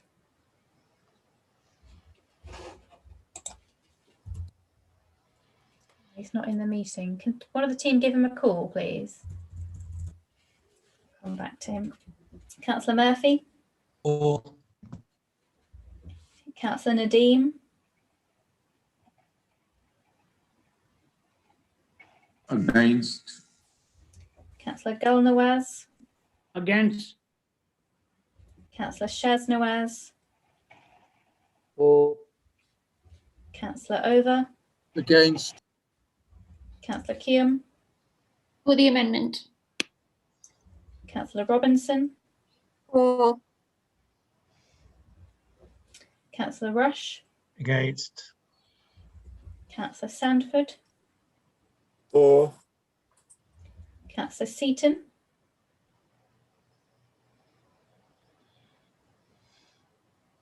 Against. Councillor Shahid, For.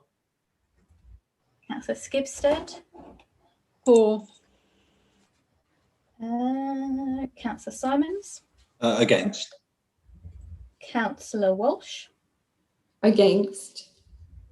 Councillor Warren, Against. Councillor Wiggin, For. Councillor Yassine, For. Councillor Yagattini, for. Right, thank you. And Councillor Lillis, are you here now? Yes, 4. Thank you, Pippa. 4, 20. Okay. 2.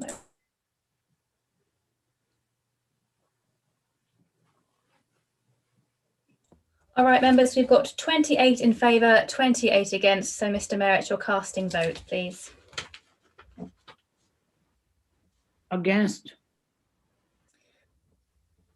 Okay, thank you, members. So that's the Mayor's casting vote against. So the amendment is defeated. So we now move on to a vote on the motion as originally moved by Councillor Fitzgerald. Is there any objection to this, please? Please raise your hand. Okay, I've seen some objections, so we'll move to the roll call. So again, this is on the motion as moved by Councillor Fitzgerald. Is there no opportunity for a sum up or Irene to speak, Pippa, before the vote, final vote on this? Or am I wrong? Yes, there is, Councillor Fitzgerald. Yeah. Thank you very much. Well, I won't go first. I think it's up to Councillor Walsh or if anybody else wants to speak on this motion, which is now the substantive motion. Councillor Walsh, would you like to exercise your right to speak, please?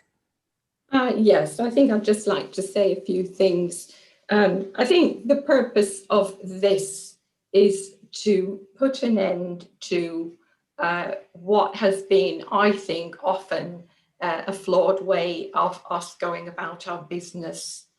And it is a pity that it had to come to full council, because the group that it is being was referred to in the amendment, unfortunately, although they had plenty of opportunity, did not bring these recommendations forward to council for us to consider and vote on.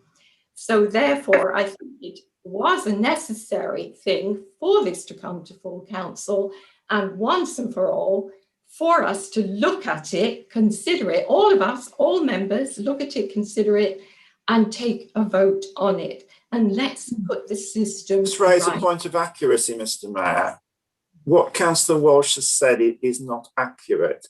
The Constitution says that any member may put any item on the agenda of any committee. So if Councillor Walsh had wanted this proposal to be on the agenda of the Constitution Committee, she could have put it on there. So she should not be blaming the committee for something that is her fault. Okay, if I can continue. There was some time back a recommendation made by Councillor Farouk, I think we'll all remember it, on how better to approach motions. By the time that had wended its way through the committee, the said committee, it came back in an extremely watered down version of its former self.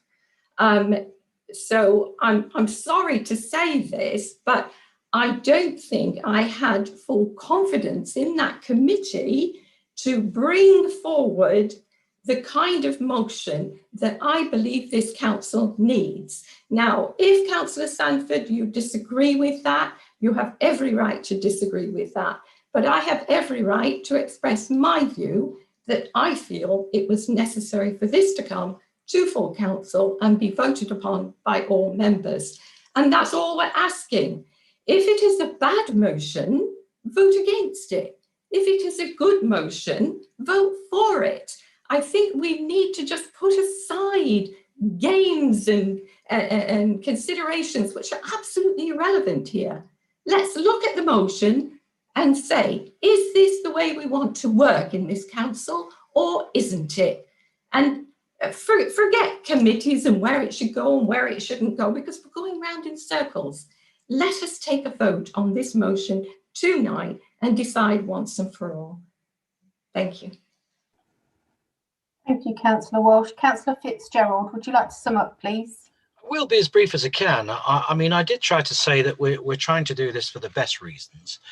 And I won't take any lecturing from the Liberal Democrats who abuse the motion system more than anybody else.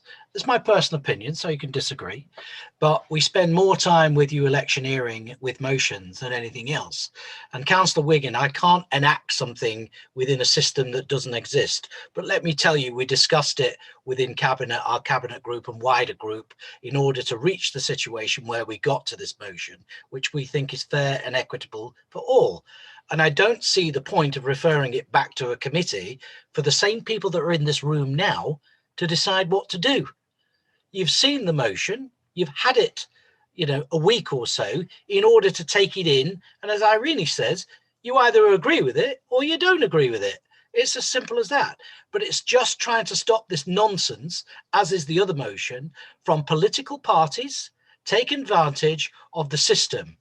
And again, I'll refer you back to the fact we wouldn't even be talking about this motion had we listened to you earlier. And I'm not talking about you, Councillor Wiggin, so don't get upset. I'm talking collectively. No, it's just you looked at me a little strange. So the fact is, we need to cut down the time, make them relevant, and focus on the stuff that's important. Then don't complain if we don't get time. This is just merely setting out the position, and we should all vote for it because it's a good idea to make it fair and equitable for all people trying to get their points across in relevant motions in this council. Thank you very much, Mr. Mayor. I think Point of order. I was being kind about you, by the way. There's a first. I just wanted well, it would be. Which point of order are you raising, Councillor Wiggin? Well, it's a point of personal explanation, really, that I don't... You haven't made a speech on this matter, so I don't think you can make a point of personal explanation. It could be a point of accuracy. That's the only one that you really got. Well, I don't think I've made a political motion at this point, and I don't think I look strange. And I'd quite like Councillor Fitzgerald to withdraw his remarks about my personal appearance. Thank you. It wasn't about looking strange. I thought you gave me a strange look when I mentioned your name. I wouldn't even dare to say anything. Why are you interrupting? Because you asked me to. You asked me to address your. I apologise. I didn't say make another speech. I want to move on. So I'd finish what I'd said, Mr. Mayor. So can we move to the vote if that's where we're going? I would like to raise a point of order, please, Mr. Mayor. My point of order is to express concern about the process that is being used here, not the substantive motion, but the fact that we are actually giving an officer of the council, we're giving her power to make significant changes to the constitution. It is full council which should amend the constitution. This motion does not have anything in it that makes amendments to the Constitution. It's always been our practice in the past that when something like this is agreed, it either goes to the Constitution Committee or it comes back again to full council so that we can see the full amendments to the Constitution that are proposed. I think it is an affront to our Constitution to actually adopt this procedure. I'm not even going to comment. It's been deemed as legal. So are we voting or not voting? Councillor Murphy, do you have a point? Yes, a point of accuracy in 30 seconds. Councillor Fitzgerald said that we'd had this, I think he said, for a week or so to look at. No, we haven't. It's an altered motion that I believe we got yesterday. You were incorrect. And I do question the rationale behind this. It would be far better to remit. Point of That's my first point of explanation, accuracy. Mr. Mayor. I was referring to the main body of the motion, which doesn't change.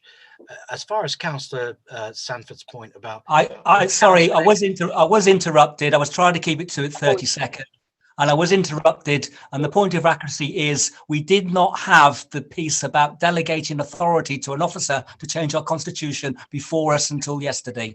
You were incorrect in what you inferred. the substance of what I said doesn't change. You've still had time to consider it. That's the point.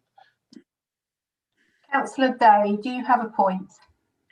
Yes, I've just listened to all this and I've tried to speak about it. I find that it's just really hypocritical, given what's happened in this council meeting, that we're trying now to talk about motions and the democratic process and the outcomes when we've not been able to speak. I mean, I was going to say really something quite positive about my Green Budget amendment and I wasn't able to speak. And now I'm really concerned about this. I think it should go to committee because Councillor Day, is this, this has to be a point of order, a point of accuracy, or a point of personal explanation. And I don't think what you're saying is any of those, unless you can clarify that.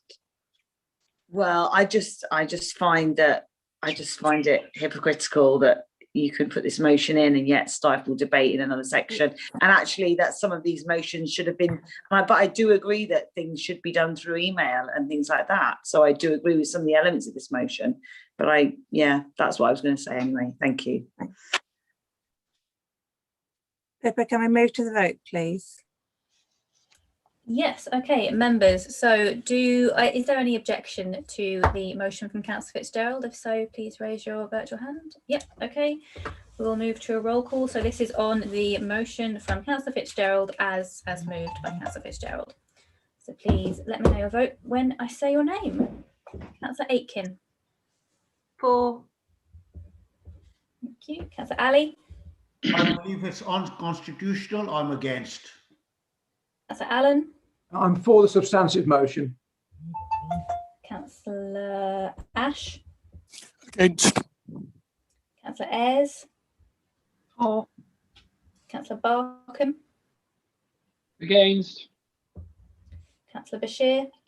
For. Councillor Bisbee. For. Councillor Andrew Bond. Against. Councillor Sandra Bond. Against. Councillor Brown. For. Councillor Burbage. For. Councillor Casey. For. Councillor Sereste. For. Councillor Coles. For. Councillor Day. Against. Councillor Dowson. Against. Councillor Ellis. Against. Councillor Farouk. For. Councillor Fitzgerald. I am for my own motion, yes.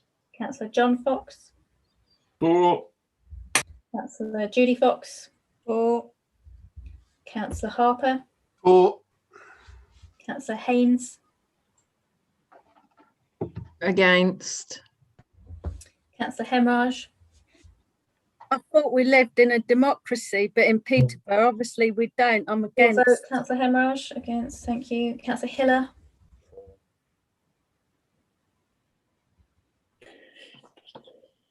Councillor Hiller. For. Four, thank you. Councillor Hogg. They wish they'd gone for the group voting. Against.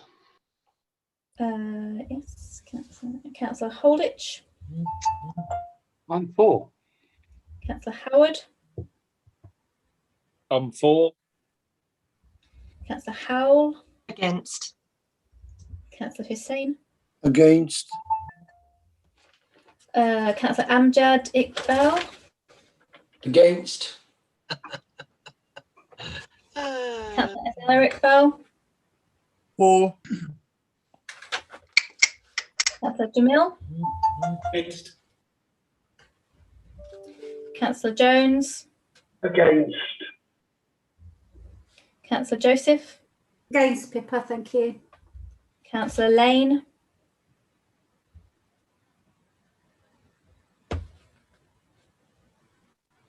Councillor Lane.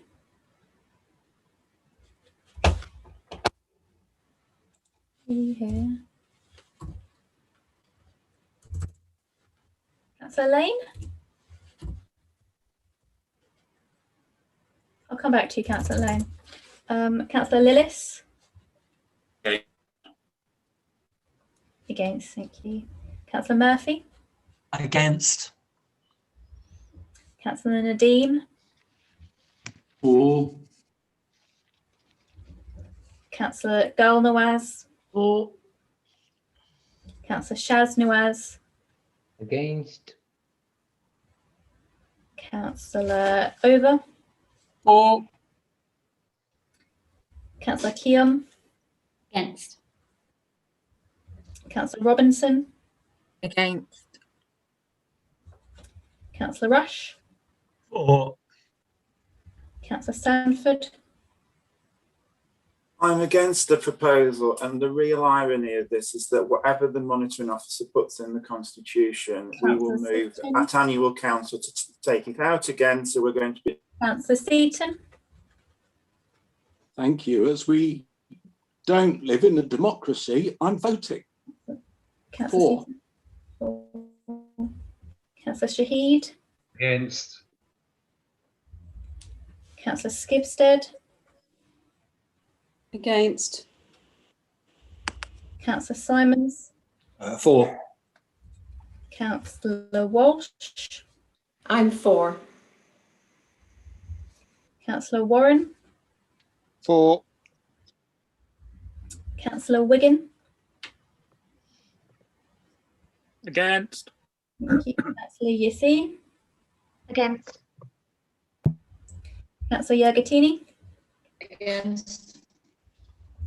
And Councillor Lane, back to you. Yes, I've got you now, or you've got me.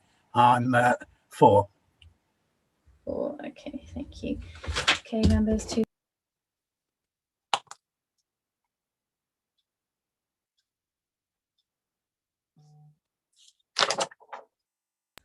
Right, thank you, members. So it is 28 for, 28 against. So it's Mayor's casting vote. Mr. Mayor, which way would you like to vote? Yes, it's for.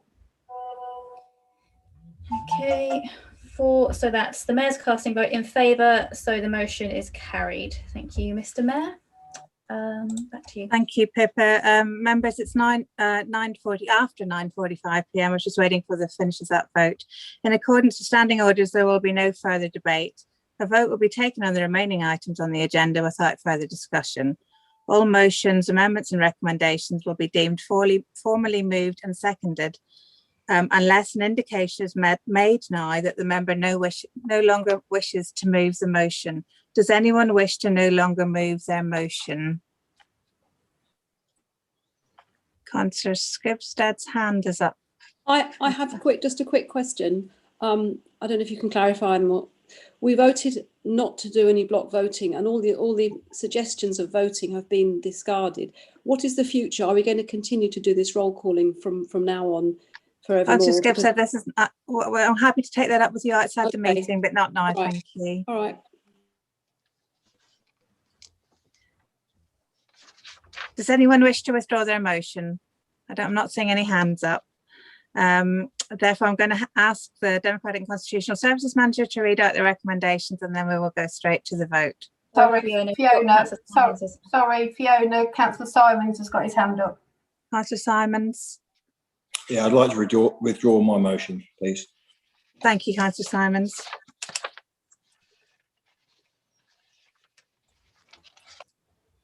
Thank you. And just to confirm, Councillor Simons, yours is motion on questions that had been submitted by Councillor Walsh. Is that correct? Quite correct, yeah. Thank you. Okay. Okay, so members, we're now moving to the motion from Councillor Ali in relation to extremism. We have an amendment from this motion. Pippa, Mr. Mayor, if it's helpful and to speed things up, the Conservative group were minded to approve all the motions as not as amended but as written.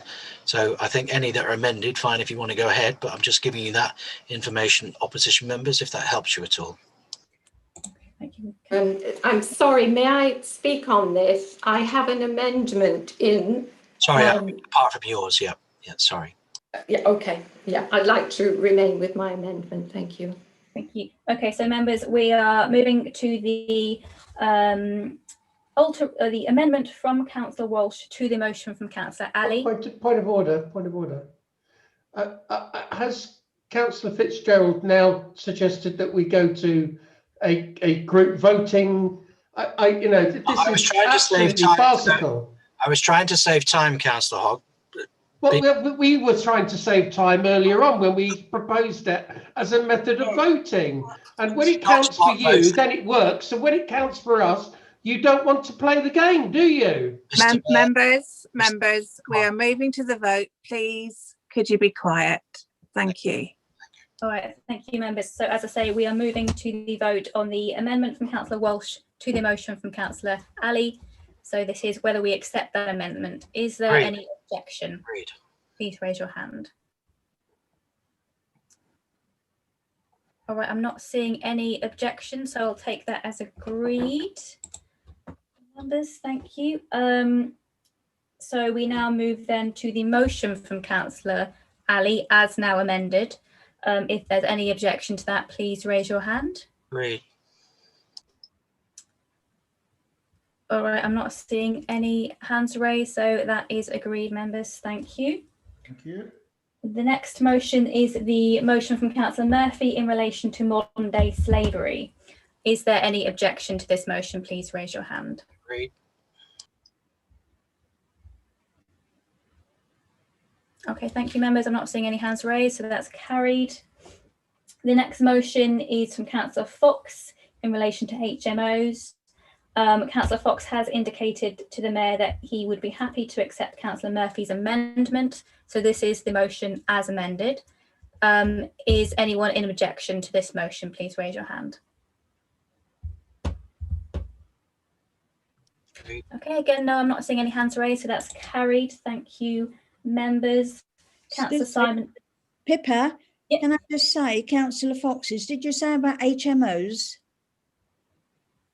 Councillor Fox is not about HMOs. Oh, apologies. No, you're quite right. You're quite right. Car parking. I wasn't in relation. Thank you. With that space. Yeah. Councillor, so the motion submitted by Councillor Walsh on behalf of Councillor Simons. Councillor Simons has indicated he no longer wishes to move that. That was in relation to questions, so we won't be voting on that. So the next vote, members, is in relation to agenda item 15A, polling districts, places and stations in 2021. If there's any objection to this, please raise your virtual hand. Councillor Murphy, are you objecting? No? Okay.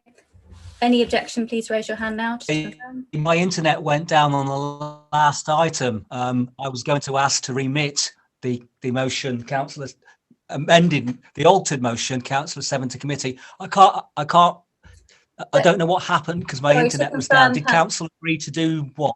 To confirm, Councillor Murphy, the motion was not moved. Councillor Simons has indicated he's going to withdraw that motion. Thank you very much. Thank you. It's not moved rather than withdrawn. Yes. Yeah. Yeah, that's okay. Yeah. Okay. Very so, sensible. Back to Councillor's item 15A, polling districts, places and stations. If there's any objection, please raise your virtual hands now. Okay, I'm not seeing any objections, so that is carried. Thank you, members. Mr. Mayor, back over to you. Thank you. Thank you. That is the end of the tonight meeting, members. Thank you.